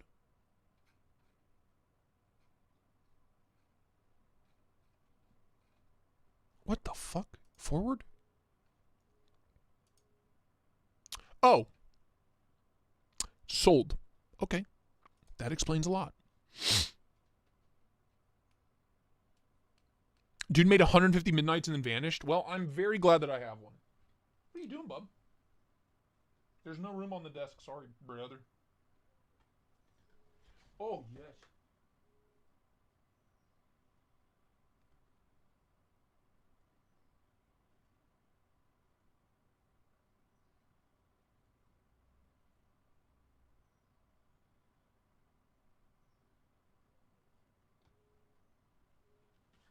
Sorry, I had to touch my child.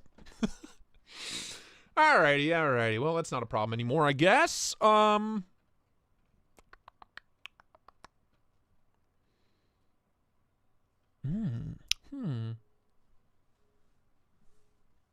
are you eating paper? Oh, a little piss shard. Don't mind if I do. Love the Thorn V2. It's a great little knife. Shout out Ryan and Tiff. Buck 50 on a Wolverine seems like more than it should be. Yeah, dude. MPB's the shit. I will never pay full price for a lens again because I've now bought 1, 2, 3, 4 lenses from KEH and MPB. All of them were listed as like good to excellent condition, and all of them were like brand new. So zero complaint. The 17 to 70 I bought, the stabilization system's kind of fucky. It kind of jumps around, but I don't need it anyway. I use it for photography. In studio. Hold on, I'll let you out. Come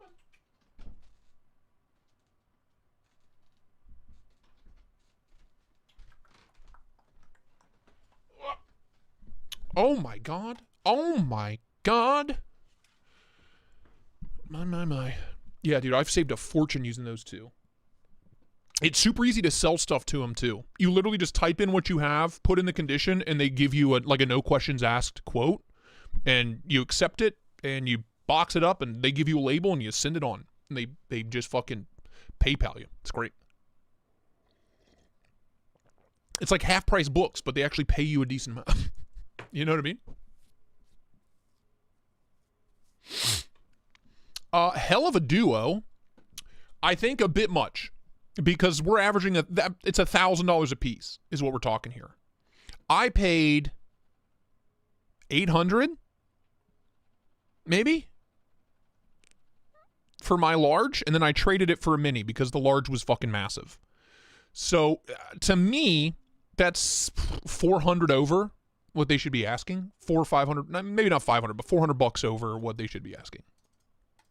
Sorry, not sorry, Tooth Fairy. It's about $400 over what you should be asking. You should honestly just separate them. Oh, Skelly Ellie Yummers. I low-key thought about buying the FSD pair just for the FSD and then selling the mini. Oh, there you go. Trading the large was my biggest mistake. I never carried it. Was it my biggest mistake? Also, it had lock rock, so the mini doesn't. I made out. I did okay. So I have the Cortex XL and I have the Mini FSD. I'm good. I'm Gucci, dog. I'm happy.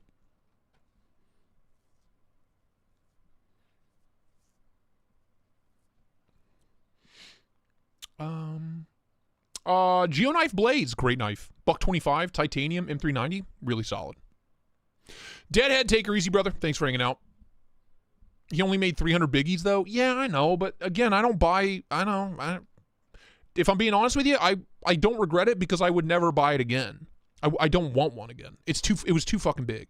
It was just too fucking big, and it had lock rock. So like, I don't regret it. I really don't. I don't buy to invest. You know what I mean? I buy to film and carry.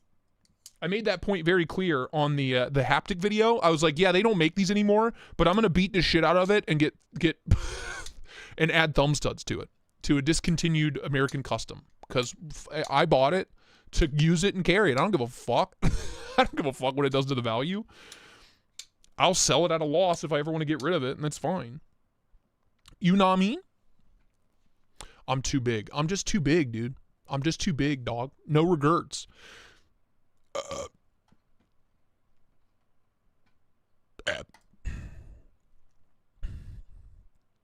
Yeah, the Mini, I put my own edge on it immediately. As soon as I got it, I put a fucking screamer on it, on the TS Prof, and I carry it and use it all the time.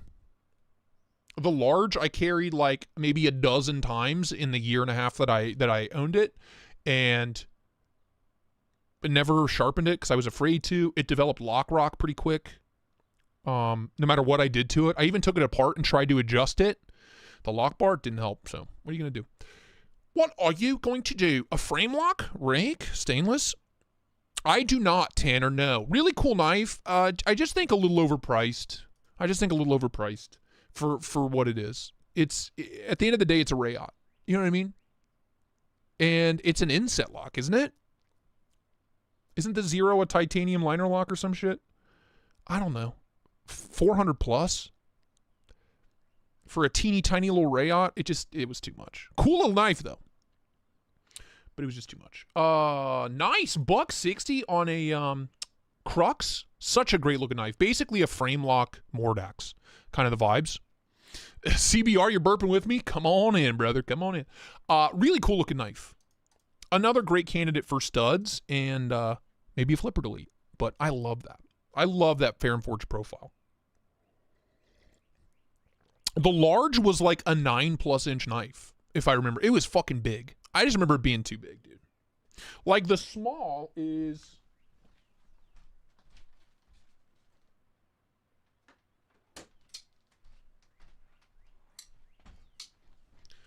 To me, the small is like the perfect size. It's the perfect size. It's a normal size knife. Nice choil. I can carry it. I can use it, you know. It's got that button liner lock situation going on.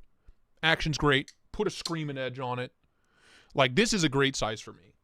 In comparison, the small is like, you know, pretty, well, here you go. There's an Zon and a, I'd say the large is a little bit longer than a Zon. It's pretty fucking big knife. And it's a lot thicker than the Zon. That's the other thing. The large was thicker than a damn Snicker. It was really fucking good. It's just too big. It's a lefty? No. This is a righty. The way he does his button liner locks is backwards. So they're all like this. And honestly, I kind of prefer it. It's a lot more comfortable than having the button over here. It feels like a compression lock.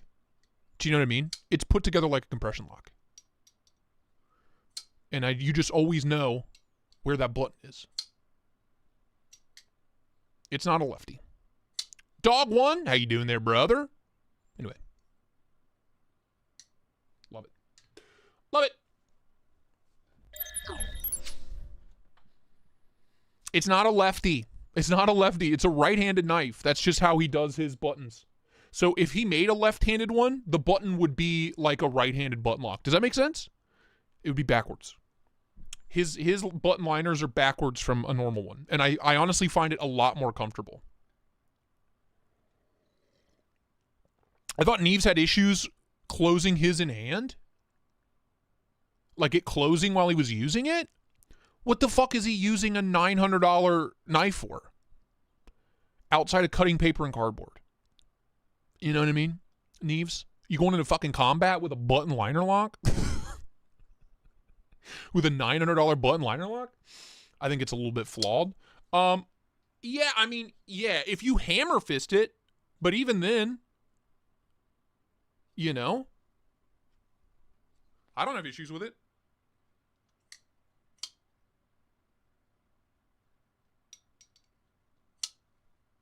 Whatever.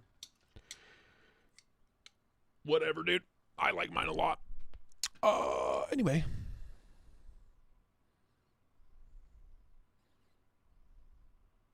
What's the warning on the bottom with the big trail?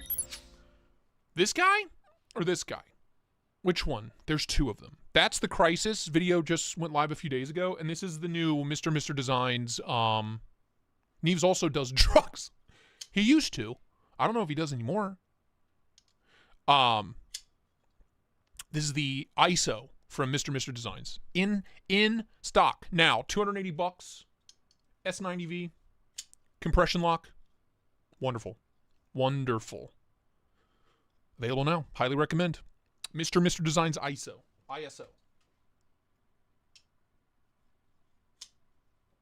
Love. Absolutely lovely. Lovely bubbly. Seen a couple of Avalons. The one on the homepage was $315. What do we know what retail is on the Avalons? I asked this a few days ago. Nobody fucking answered. Assholes. Golden Design caliber under 300. I'm not mad about that. That's pretty solid.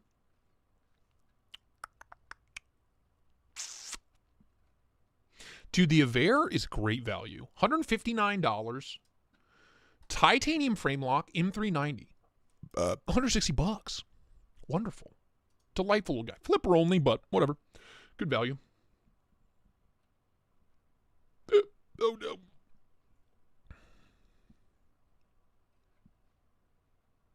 Spyderco sway back. $175? Oh, what a deal. What a deal. If you just want raw Spyderco cutting performance, pick up a sway back. I paid like $280 for mine. Sheridan, what's up? Makes you tingle? Is that Spyderco Nirvana worth the asking price? No. The most I would ever pay for a Spyderco Nirvana is like $800 or $900 ever. Otherwise, you're better off just getting a custom. Do you know what I mean? That cost more than a custom Nirvana. Why would you spend? Do you know what I mean? That's dumb. Why would you ever pay more for the production version than you would the custom version? That's stupid. Don't do that. Anyway, $175 is great. Love that knife. Tell us how you feel about Greg Medford. You know, I think without getting too deep into the weeds, I don't like any of the knives. You know, it really is as simple as that. You know, attitude and you know, treatment of fellow humans aside, I think the knives are just not for me. They're just not for me. They're fucking big, ridiculous, hideous things. They're so ugly.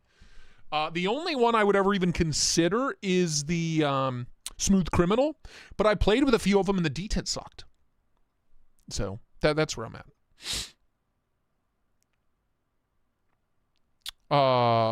Richard Rosado, really loose usage of that word. Okay. Earlier in the week, $40 more after I got a discount. $40 more than what?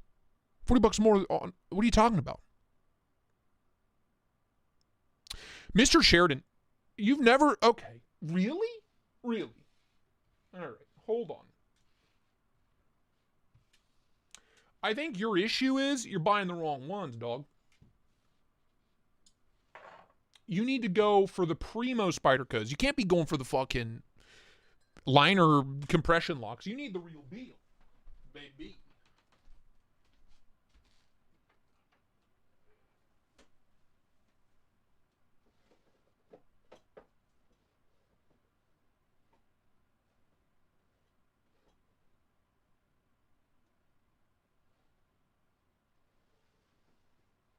I don't know where my drunken is. Where is the drunken? Hello? Shalissa?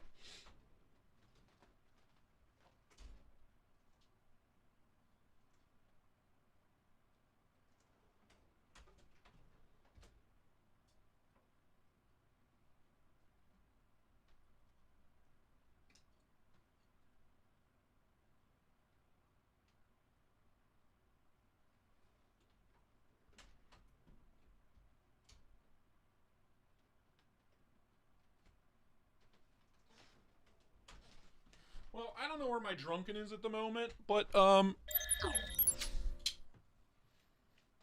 like, you know, they need to bring this back. The PPT, they need to bring that thing back. And then, of course, the Paisano. They make a great knife, man. None of that does it for you? Yeah, the smock's great. I have 2 smocks as well. None of that does it for you, really? Especially 175 on that? Brother, it's worth a shot. And the cutting performance, XHP, a full height hollow grind, forget about it. Spidey Chef's great too, but I would take any of these 3 over the Chef. That LC200N is just not, it's not amazing for daily carry. The PPT is such a cool knife. It really is. It's thicker than a damn Snicker. It's like a titanium frame lock, and then it's a full thickness frame lock that they then put scales on top of. So just imagine a Sleesh buoy with scales on top of it. It's ridiculous. I think you just got to find the right one, dog. Paisans are out of production again. I got mine on Amazon. I'm not even fucking with you. How much were these? $660? Is that how much this was? I don't fucking remember. Can you front flip that thing? Yes, the PPT you can, but my thumbs are both obscenely fucked up right now. I'm not going to try. Sheridan, it's called the Spyderco PPT. It's not in production right now. Why is Defiant 7 so slept on? They're, I don't know, boring. Their designs are not that attractive to me. Yojimbo's a perfect knife too, Sheridan. Yojimbo or Smock, I think starting out, you know, and then work your way up from there. I really, if you can find a good price, get a Drunken. I love the Drunken. Let me clarify. Lone Star had an Avalon for $365. I got a 10% discount, ended up paying $328. Come to find out, they go for $285. Nice. Yeah, dude. Yeah, okay. Lone Star isn't he just, he's just one dude. So I think he might, my guess is he literally had to like buy those at show price. Do you know what I mean? Be my guess. I don't know. Yeah, yeah. 285 sounds about right on the Avalon. I'm okay with that.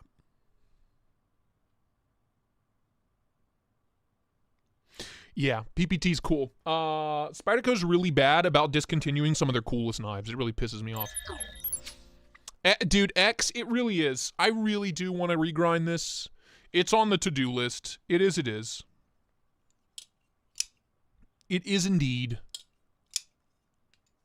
Did you just say Smock is perfect? No, the Smock's an amazing knife. Smock, our Smock is a perfect human being. Is that what you mean? Kapara's slept on. I think, what's the other ones? The Canis, the Kapara, the Watu, also discontinued for some reason.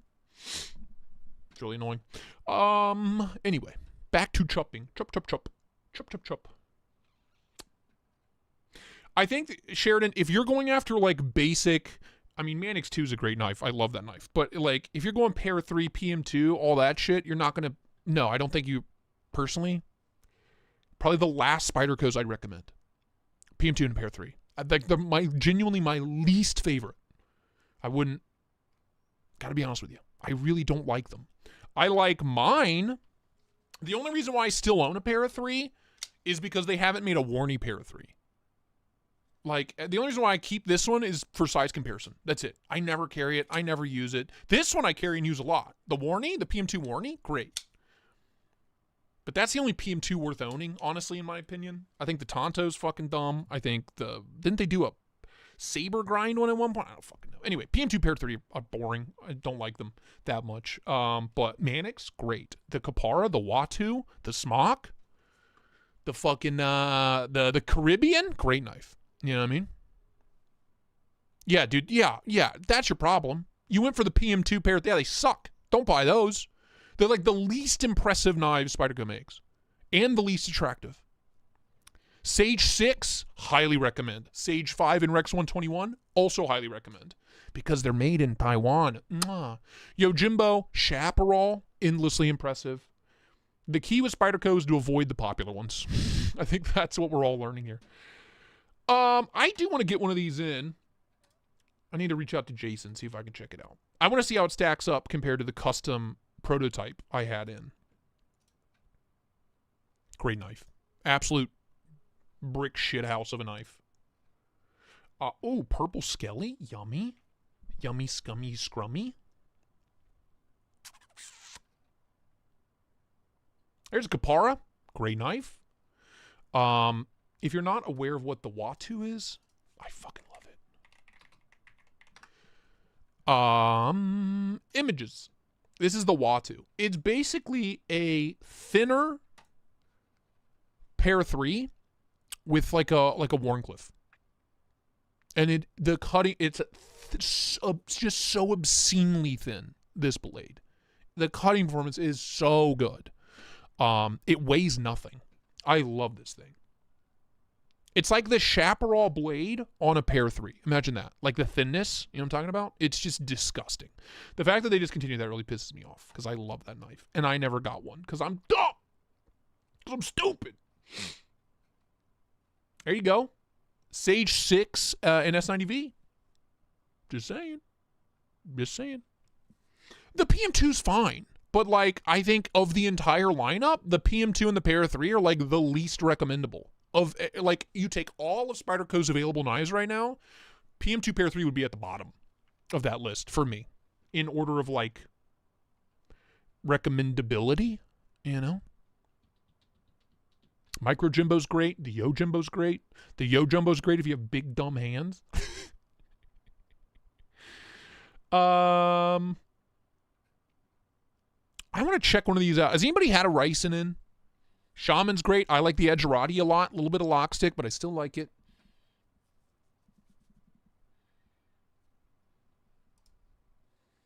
It's the first...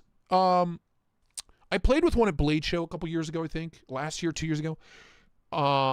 It's on washers. It's the first washer frame lock knife that we ever did. So I'm just curious how well it's broken in, if anybody has one. If the action's held up, I think it should have had hollow grind on it, but what are you going to do? What are you going to do? A little thick for my taste? Same, fresh. Yeah, it's been a minute. We were talking about this. I'm trying to think the last that I was like, ooh, and it was Roxy 3 and the Mini Buster were the last two Wii's where I was like, oh, take my money. Ever since then, man, it's been downhill. Roy, that's not weird at all. In fact, that's totally normal. The Sayaxi, I love this thing. Edge termination's a little wonky, but whatever. Nothing a little Choil mod can't fix. The cutting performance, the action, the ergos, the price on this thing, wonderful. Hollow ground S90V, titanium, carbon fiber, no complaints. The Isham Wii's, yeah. The Isham Wii's, the Todd Knife and Tool Wii's, and the Mini Buster are like the Wii's that you should, be looking at.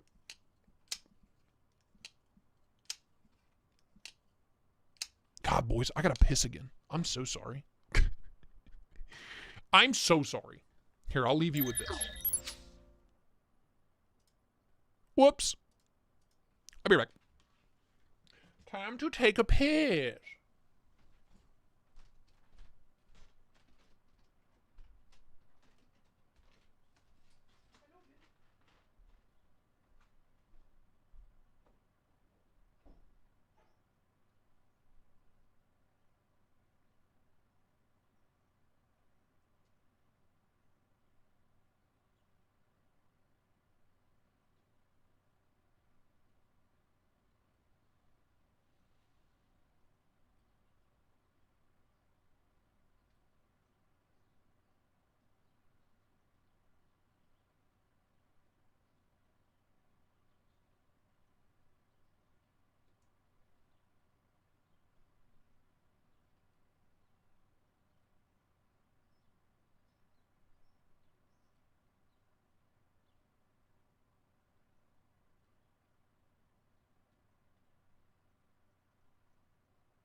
Oh, well, there it is. Oh, gee.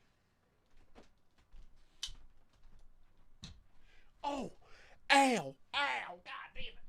Oh, my toe. Oh, I just blasted my pinky toe into the next decade. Oh, oh, oh. Gonna have to cut it off. I found it. I found the Drunken. Sinkovich design. Tie frame lock, S90V, carbon, yum yum. The clip sucks, but the knife as a whole, scrumptious. Delicious even. Oh, my fucking pinky. Oh, is the Wee Mini Buster good? Yes! I love it. I love it so much. 2 lost knives this year. I never lose knives. Dude, I lost a knife. It was under my ass. Did you check under your... I'm not even joking. Check under your ass. I ripped my whole house apart. Turns out it was betwixt my cheeks the entire time. Just nestled in there, you know. God, that hurt so bad. Oh, well, speak of the devil. See, $475. I paid $375 2 or 3 years ago. It was brand new in box. That clip alone, though, I would pay an extra $100 just for that clip. That's the only downside to this knife. I do not like the Igneo Sever. I don't like it. I think it's ugly as shit.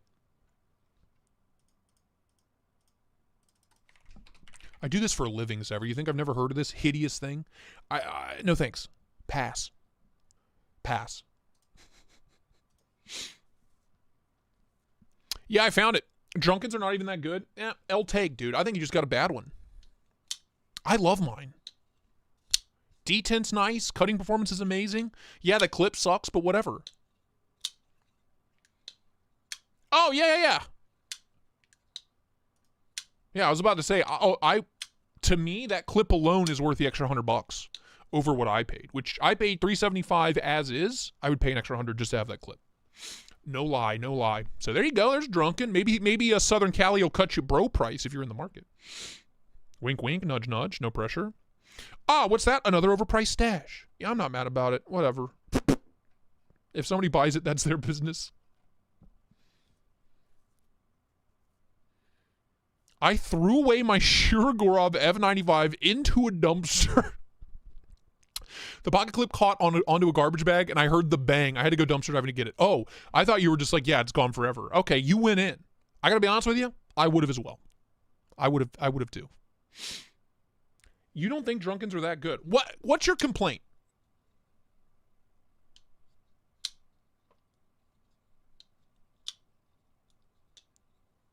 Like, yeah, is it the nastiest D10 ever? No. But it's more than enough. It pops right open. And mine's a fucking guillotine, dude. Of course it doesn't when I have it on camera. Cool. Wow. Hello? It's so smooth.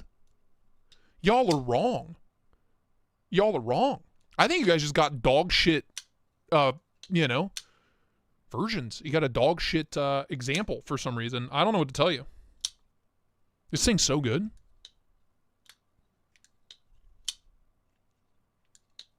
Like, literally my only complaint's the clip, and I can live with it. So I'm cornfused. I'm cornfused at what you dislike so much. God damn, $1,000. I love the BRB. The Burr 4. It's a good one. It's so smooth, dude. Love these. Missed opportunity not hollow grinding these. I'll say it until I'm blue in the face. Maybe they just wanted to differentiate the customs from these.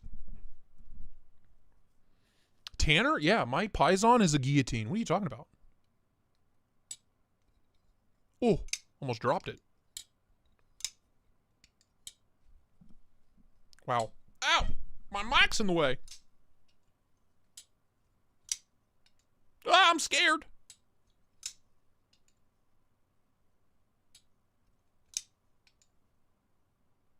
I never put skiffs in it because I'm already afraid of it. That blade wants me dead, so I'm not gonna play with it.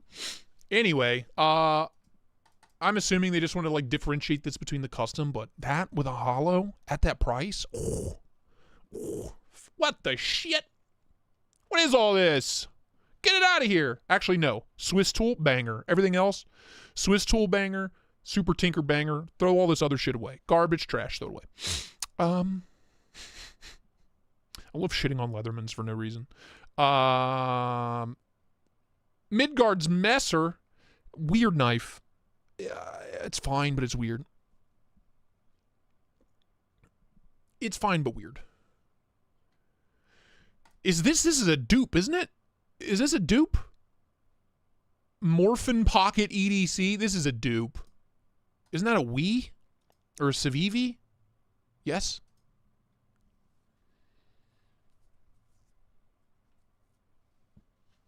No one will think this is funny but us, but Tiffany just called. I put her on speaker, and before I said anything, Cole said, hello? Hello? So you called Tiffany and I answered, is what say. She picked up the phone and it was me. Hello? That is a clone dupe. That is in fact a clone. Okay. Just want to make sure I'm not crazy. I mean, I'm crazy, but I want to make sure I'm not dumb. Well, I mean, I'm dumb, but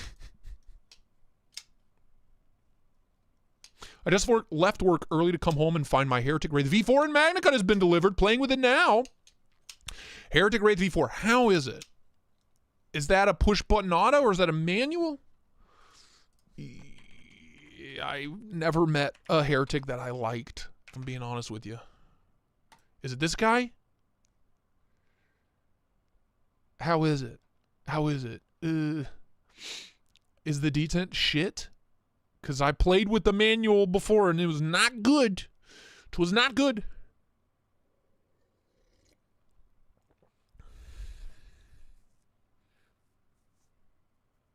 Kevin Kirk. Yeah. Look, I gotta be honest with you, Kevin, dude. I'm not a big, like, kind of like the old school OGs, Terzola, you know, Les George. I don't find their knives all that attractive. They're really not. I think objectively they're not good looking knives. I think they're boring looking. I love the SBR, the ProTech Les George collabs. Like the SBR is a great knife. The big giant fucker, the Rock Eye, really, really cool knife. But I don't know, man. I don't know. If somebody sent in some Defiance, I would check them out, but I'm not going to go spend money on it. You know what I mean? Until you know what I'm saying? Manual push button, you like it so far? Do you have any other manual push buttons to compare it to? And does anybody else have a Wraith manual that can let me know if it's a duty detent or if it's an okay detent?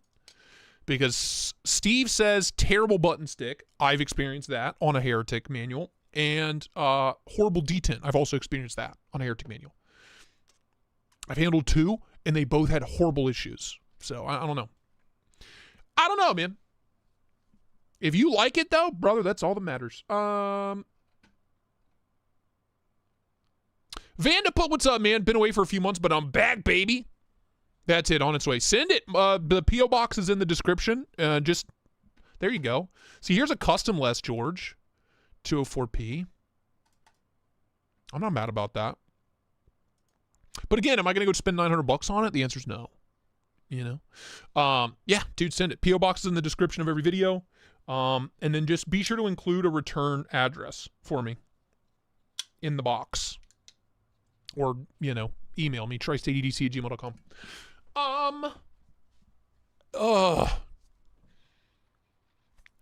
Can we get a rerun of these too? Peter, can we get a rerun? Can we run this back? I want one. I need a rerun of that bitch. Les Georges are like $450 and they're amazing. Yeah, okay, but I'm just, you know what I mean? I'm not, I don't know. Visually, it's fine.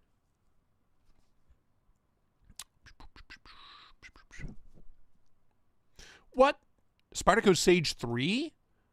With the Mannix lock? That's kind of fun. Didn't know that existed. Nobody called.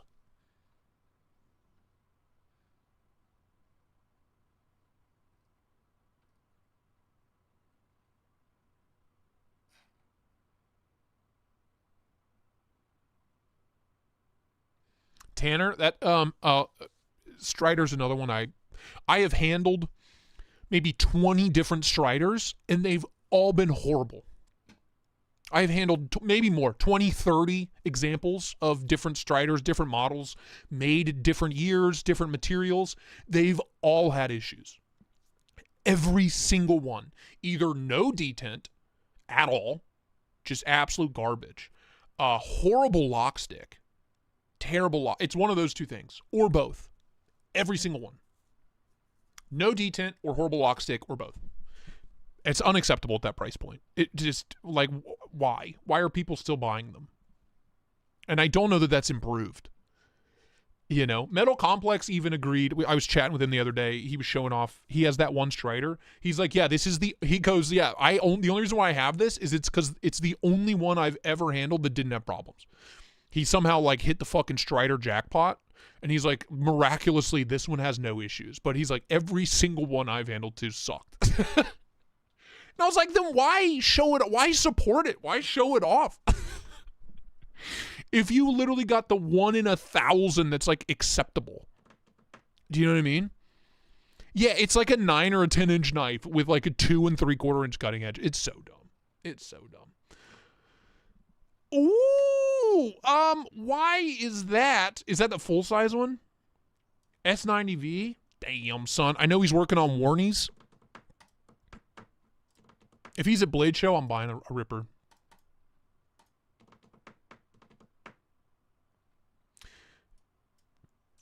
That's not the mini, that's the full size. The minis are in stock right now. They're like $750. I just reviewed one of these. Incredible.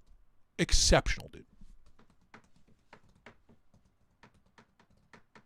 Exceptional. Okay, I don't get it. I genuinely believe it's because they didn't bother to handle anything else. I don't get it. I think it's the same as Emerson fans. Like actual Emersons, nothing but problems. Nothing but problems. You know what I mean? Like, why pay that much on a knife that you have a 95% chance it's going to have serious issues? Why pay that much? I think it's laziness is what it is.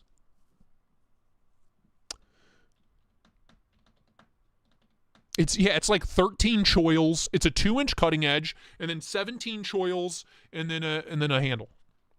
Honestly, if you like Striders, just get this. Way better. Way better. Best Tech Shodan. I think it's better looking. You only have to worry about 1 choil. It's very comfortable. I miss my Shodan. Mine was on skiffs. I had the carbon fiber one. Great knife. Great knife.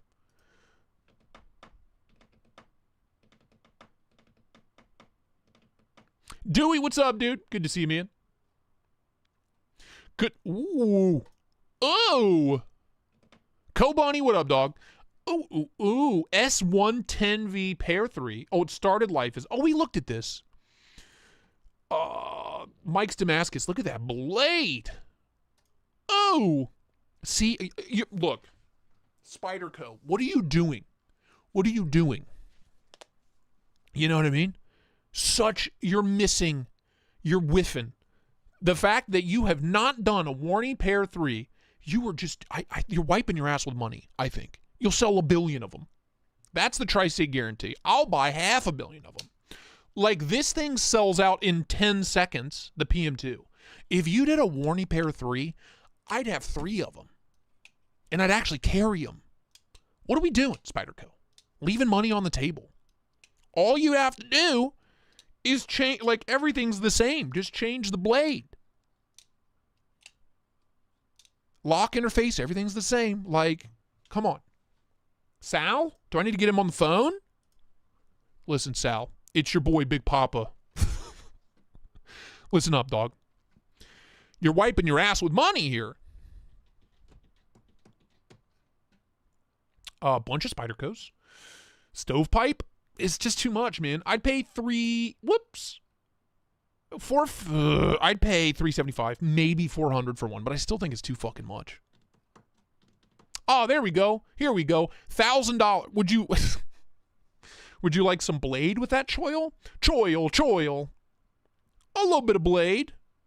Dude, it's not even, it's flat ground. I have the ProTech Strider PT, the little cutie patootie. I need to sell it. I never use it.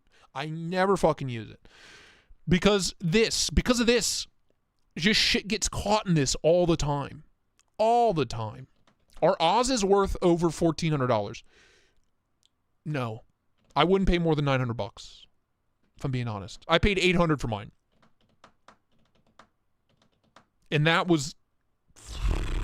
felt like too much. It kind of still feels like too much. Yeah, the XL is right at $1,000. An OG Roosevelt, $800 or $900 is the most I would pay. Like, really fucking good. Don't get me wrong. It's really good. But, you know.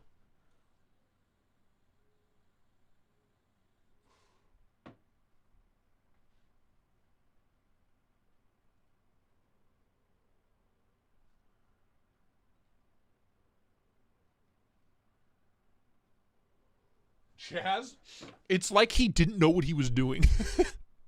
I swear, genuinely, every time I handle a Strider, I'm like, it's like he never uses his own knives, is the vibe I get. It's like he never carries them, never tests them, and never, you know what I mean, never QCs them. Every time I touch a Strider, I'm like, did he even try this out before he's made it? Like after he made it, did he even bother, or did he just put it in a box and sell it? Did he even try it? I don't know, dude. 220 on a sway back. I mean, 220 is still not bad, but there's one for 175 on here. Every time I get a Strider in hand, it's like he just literally put it together and put it in a box. He didn't even try. To make it better. All right, I think that's enough of that. Let's final sponsored message of the stream. Enjoy. Blade HQ, the headquarters of blades, some might say. By now you heard of them, I'm sure. The largest selection of blades, knives, axes, swords on the entire internet that I'm aware of. I don't know of anybody that has quite a substantial selection of sharp, pointy objects. They've literally got it all. The latest gear, the hottest drops, the weirdest knives. It's so weird. Looking for an 11-inch wiener? They've got you covered. Just look at that thickness. Wow. You need to pick up something for the kiddos?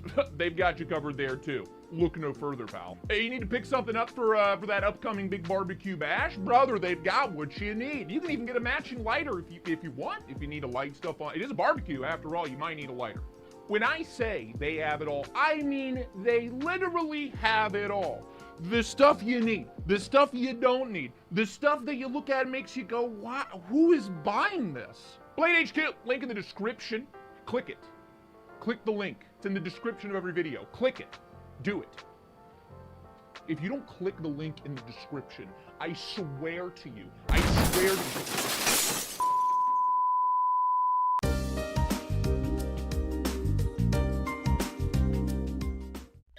Alrighty, Roo. What do we have on the Blade HQ? Link is pinned. It's in the description of our video. What? Pokeball? We got a goddamn Pokeball.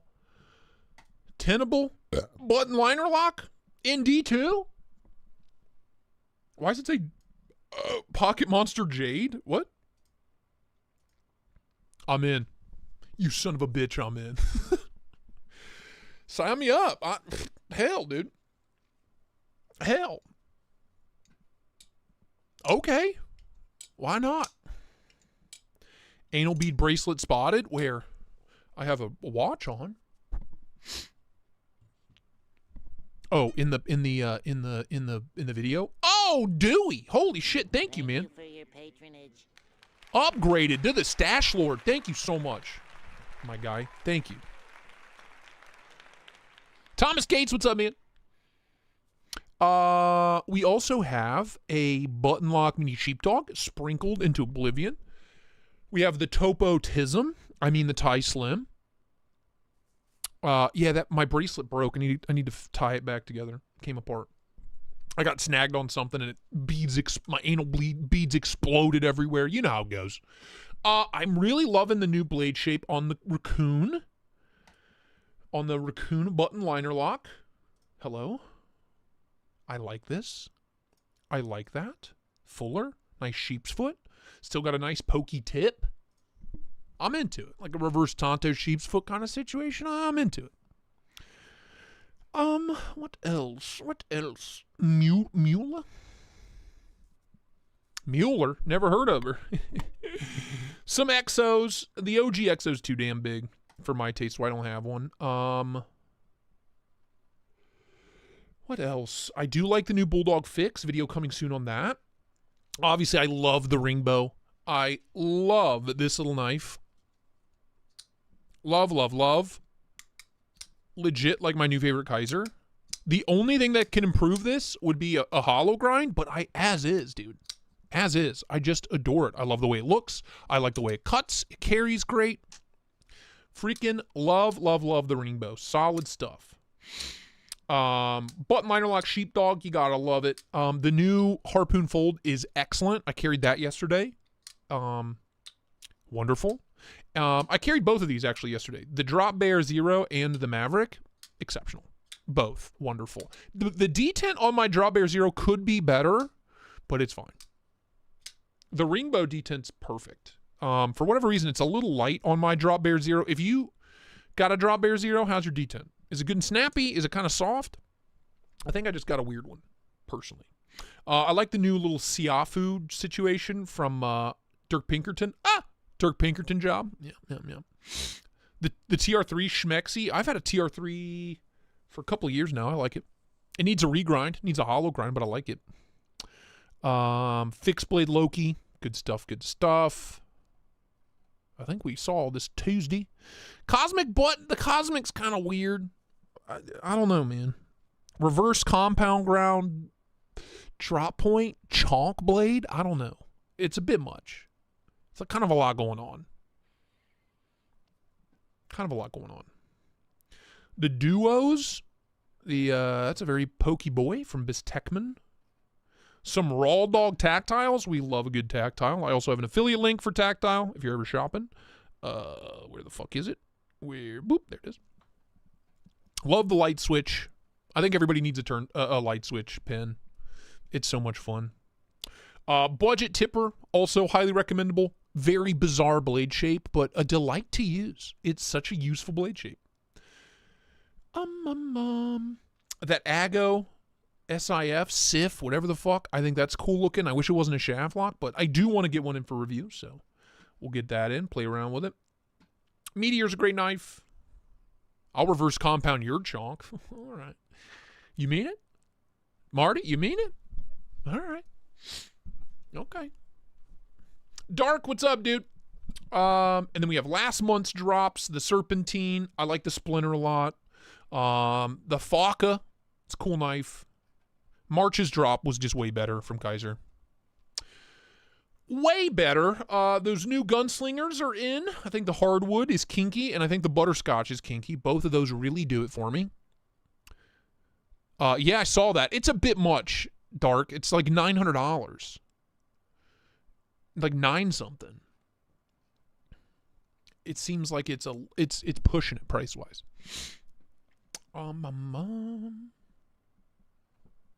Got the swappable Redención. The Red Hawks are back in stock from Tactile. A lot of American-made stuff. Dixon's, there's a bunch of Dixon's on BLADEBINGE right now at or under $550. I recommend checking there first if you're in the market.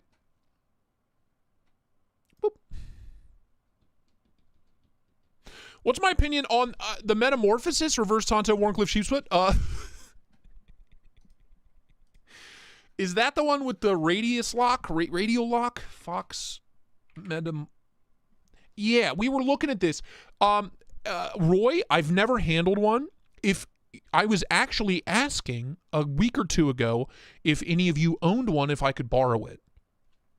So if you have one and you would let me borrow for review, that would be fucking amazing. I do want to check it out. I really do. I think it looks cool. I like the radius lock. I've handled it on other knives, but I'm curious how this works with the flipper and all that good stuff. So if you would let me borrow it, that would be incredible. If not, no biggie. But I do want to check one out. I really do. I like the way it looks. I like the radius lock. I think it's cool. No rush, Roy. Just like whenever you said you just picked one up, you do your thing. But if I can ever borrow one, just email me.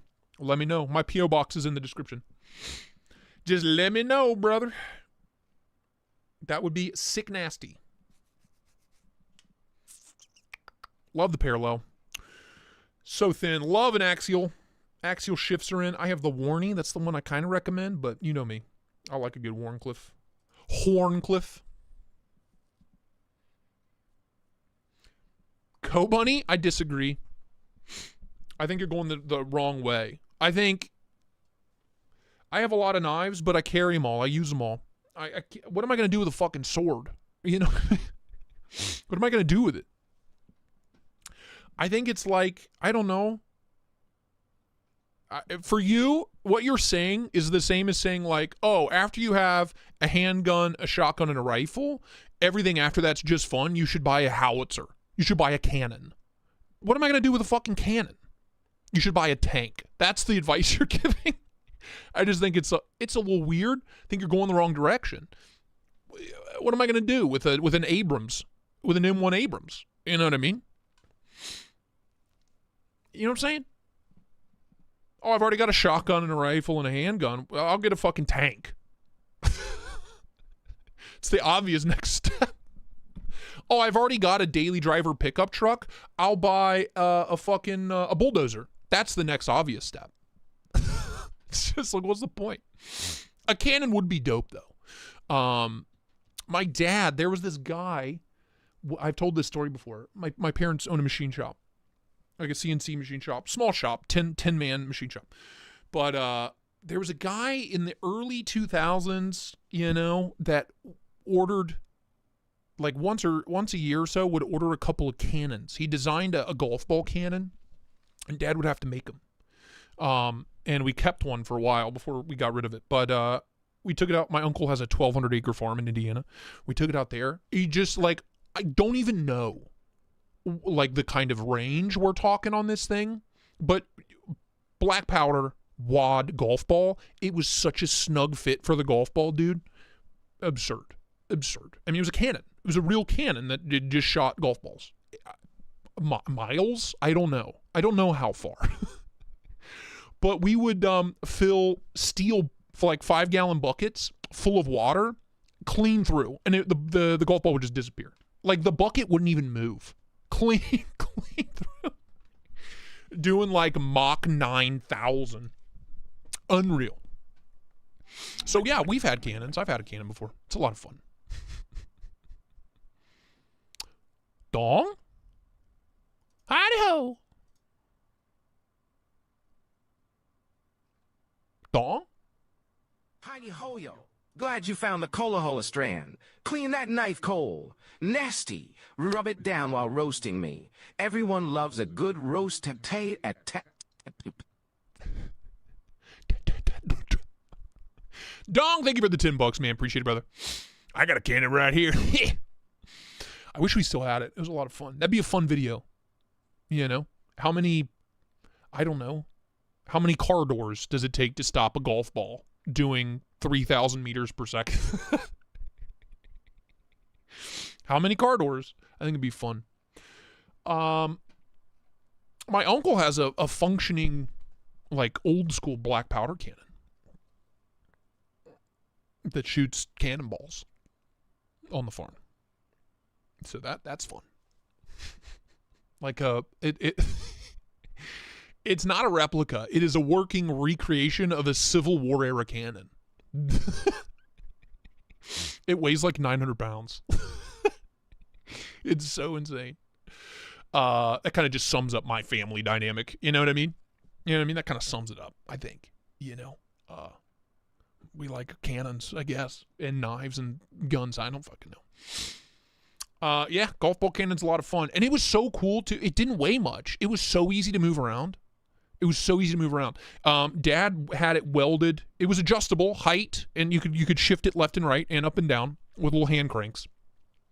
And it was mounted to just like a little 2-wheel trailer that you hook up to like the back of a lawnmower or a golf cart. And you could easily move it around by hand. It didn't weigh much.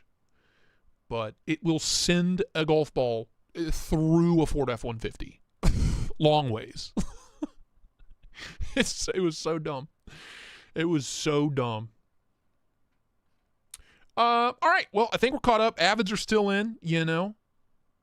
Kind of, I'd say hold off till those go on sale, but we gonna do. We gonna do. Okay. Well, there you go. Shit, boys. Where are my nuts?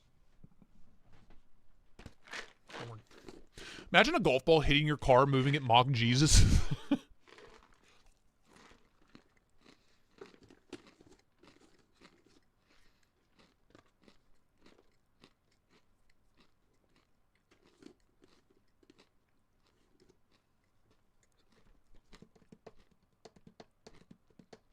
Shaped like boats?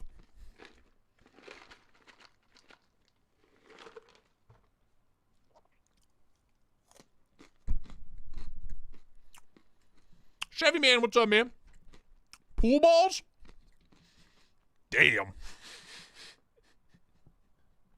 That sounds expensive, though. Golf balls. We lived down the street from a driving range. And we would just go down there. You can buy like a bucket of 50. Back in the day, you could buy a bucket of 50 balls for like $8. You know what I mean? Like beat up driving range balls. That's what we would do. So we didn't give a shit. But I feel like pool balls would cost a fortune. I don't know.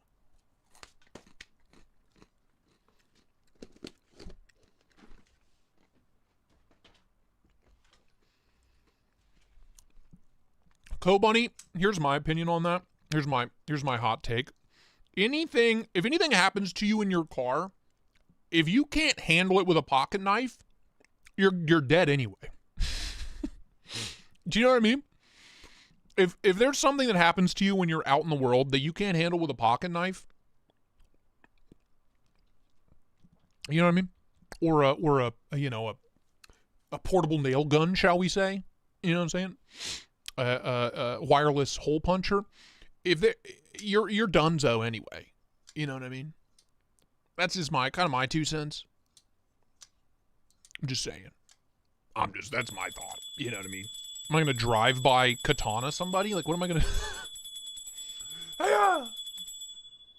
Tinkles? Back to work. See you later. Jesus.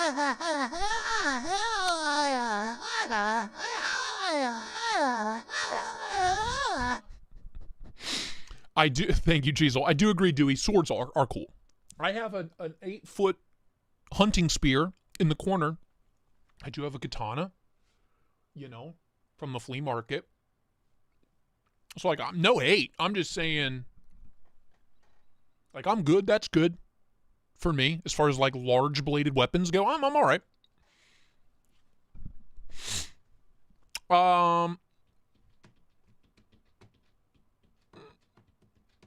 S110V Spidey and a hole puncher. That's all you need. All right. Well, there you go. That's Blade HQ.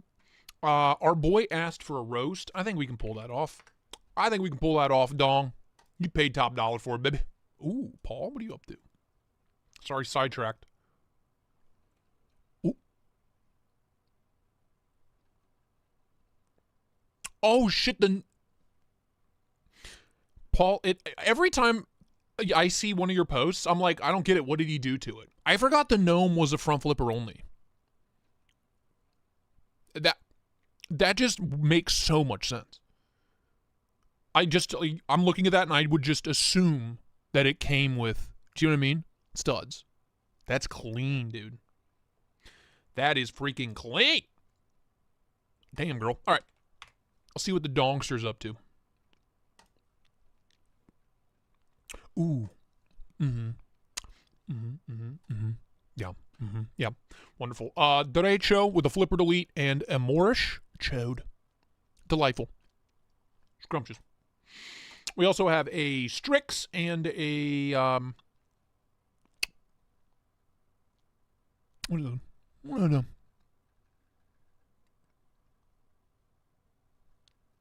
The fucking mini slim. Mini slim. I'm dumb, sorry. My brain.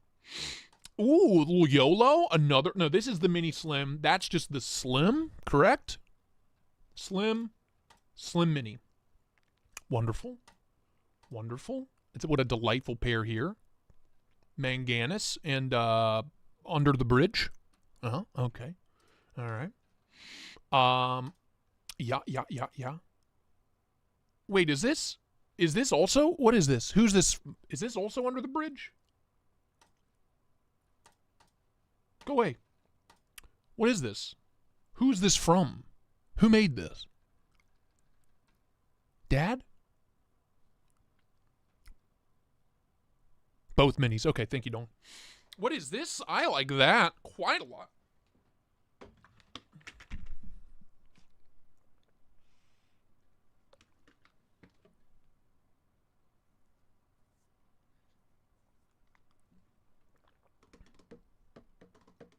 Berserker blades? I like that a lot. I like that quite a lot. That's sick. Here's the thing, Co-Bunny. If it makes you happy, that's all that matters, baby. You know what I mean? That's kind of my stance on anything in life. If it makes you happy, it's all that matters. Nice knife. Where'd you get that? Very nice, very nice, very nice. Good stuff. Good stuff. Always love a lek. Don't see enough leks out in the wild, man. I love a good lek. Num num num. Wonderful. Good stuff. Grateful dong. Always lovely. Always wonderful taste. What if he had a bear shield with his bear sword? Good point. Co-Bunny, you know what else is great for a bear? A 12 gauge. 12 gauge is really good. Just a thought. I don't know that I would take on a bear 1v1 with anything other than a large hole punching device. You know what I mean? I don't know that I would. I don't know. You know? And even then, I don't know. Probably buckshot. I don't know what I would need for a bear. A slug? You know what I mean? Like, what? Hollow point slug? Like, what the fuck? What do you use to take down a bear? You know? Mace? I don't know. A truck will fuck a bear up. Ask me how I know. Some bitch flipped over the hood, landed in the bed. Took her home. That's dinner, baby. It depends on the bear. Good point. Good point. It's a good point. Excellent point. Ooh, Aurora Blade. Whoa, whoa, whoa, whoa. The fuck is going on here?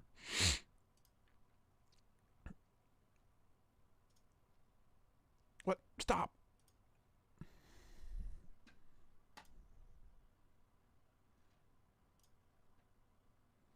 What the what is this? I did not dark, no. What the fuck? Oh, that action seems terrible. What?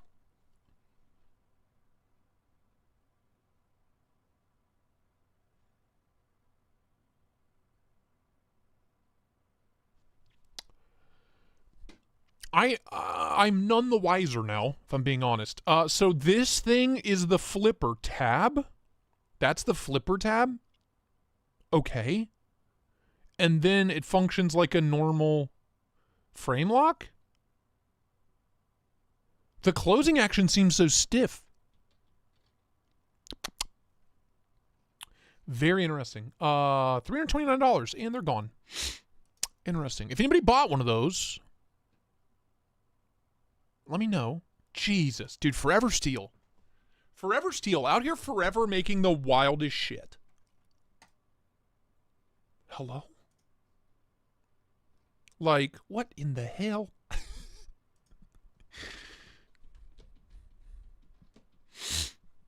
What the hell? Show me knives. Aurora has some oh, damn, the Dracula sold out. That's all right. If anybody has a Dracula, let me borrow it. I want to get one on the channel.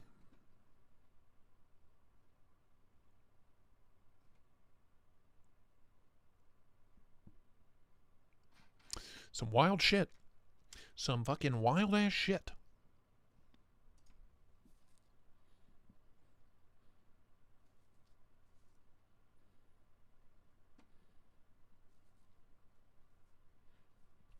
true, Smock. You're probably right. Ooh, a little green EMP. Yum, yum, yum. Don't tempt me. Uh-oh, CKF's cooking. CKF's cooking. Rampage? A little boring. A little boring. Oh, God bless. God bless, dude.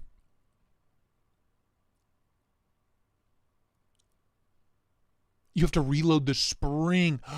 Oh. Oh, so that's not a flipper tab. You pull back on that, and it's like a push button auto, but the buttons, the backspace are interesting. That is nasty, dude. That is a disgusting hemlock. Oh.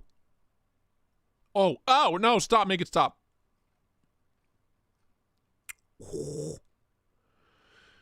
I played with this.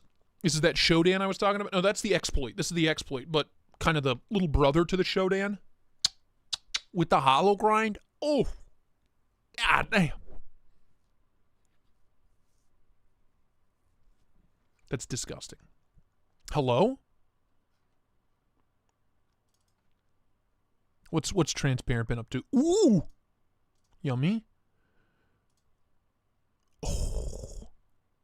See, I love this knife. It needs a regrind. It needs a hollow grind. It doesn't need it, but like until, you know what I mean? It's the only thing it's pretty much the only reason why I don't have one, being honest with you.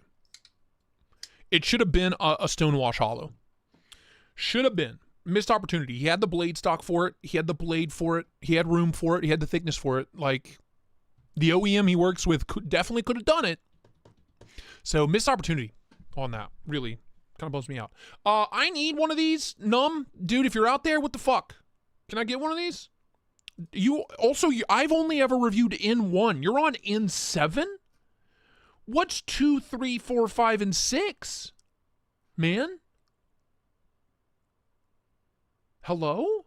Like, what's this? What the fuck's that?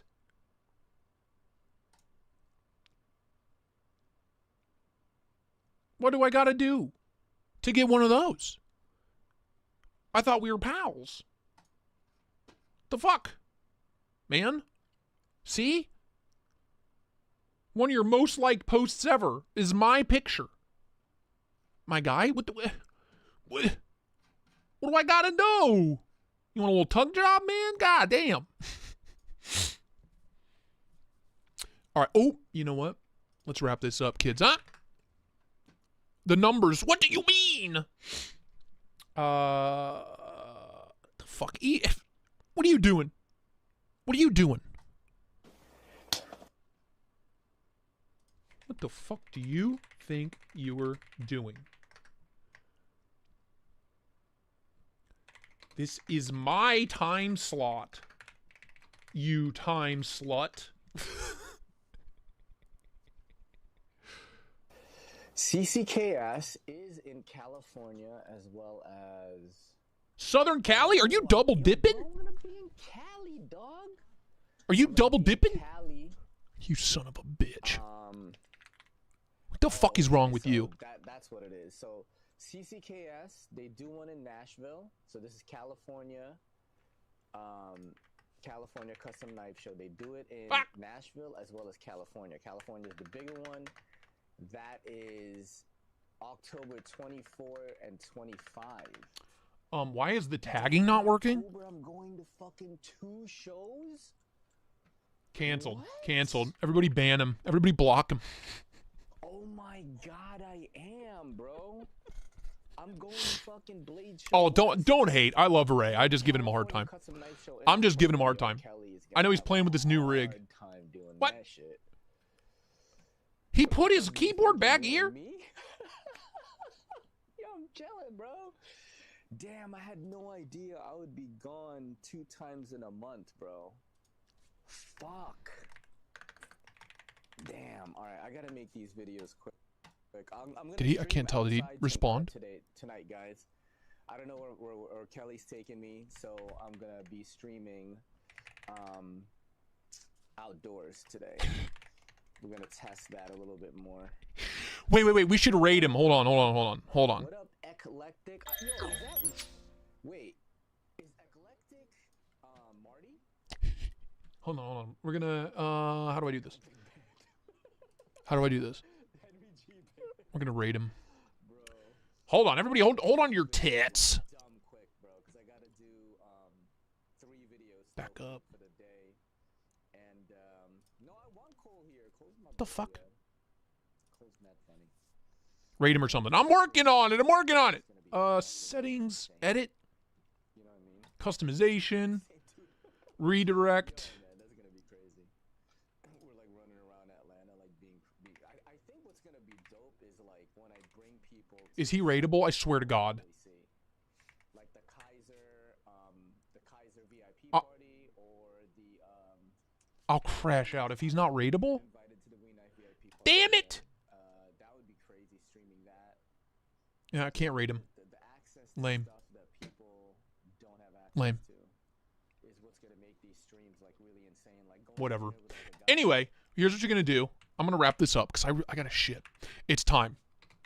Go here. After the stream, go blow up Ray's channel. I take a shit. I know 5 minutes early. Sorry, forgive me. But thank you all for watching. Thank you for hanging out with me on a Thursday. I don't know what Ray's doing. He's just farting around, you know, in a basement like he usually does. But that's that. I know he's live streaming every day. He got this big, crazy live stream rig that costs like $5,000. So go give him some love. Give him some thumbs up. But I got to get to work. I have like 14 more knives from Smock I got to film. I have like 20 videos I'm going to have to edit between today and Sunday. Oh, I would like to clean my office and eat at some point today as well. So it's going to be a busy one. I didn't ban you. I'd never ban you, Henry. You're not banned. But that is it. If you didn't, leave a thumbs up on your way out. But I'll see y'all fucking shit. Hell, I don't know. In a couple of days. Sunday morning, 11 a.m. New video after the stream. That's it. I love you. Get on out of here. Get on out of here. You go and you get. Go click on that link in the chat. Okay, love you. Bye.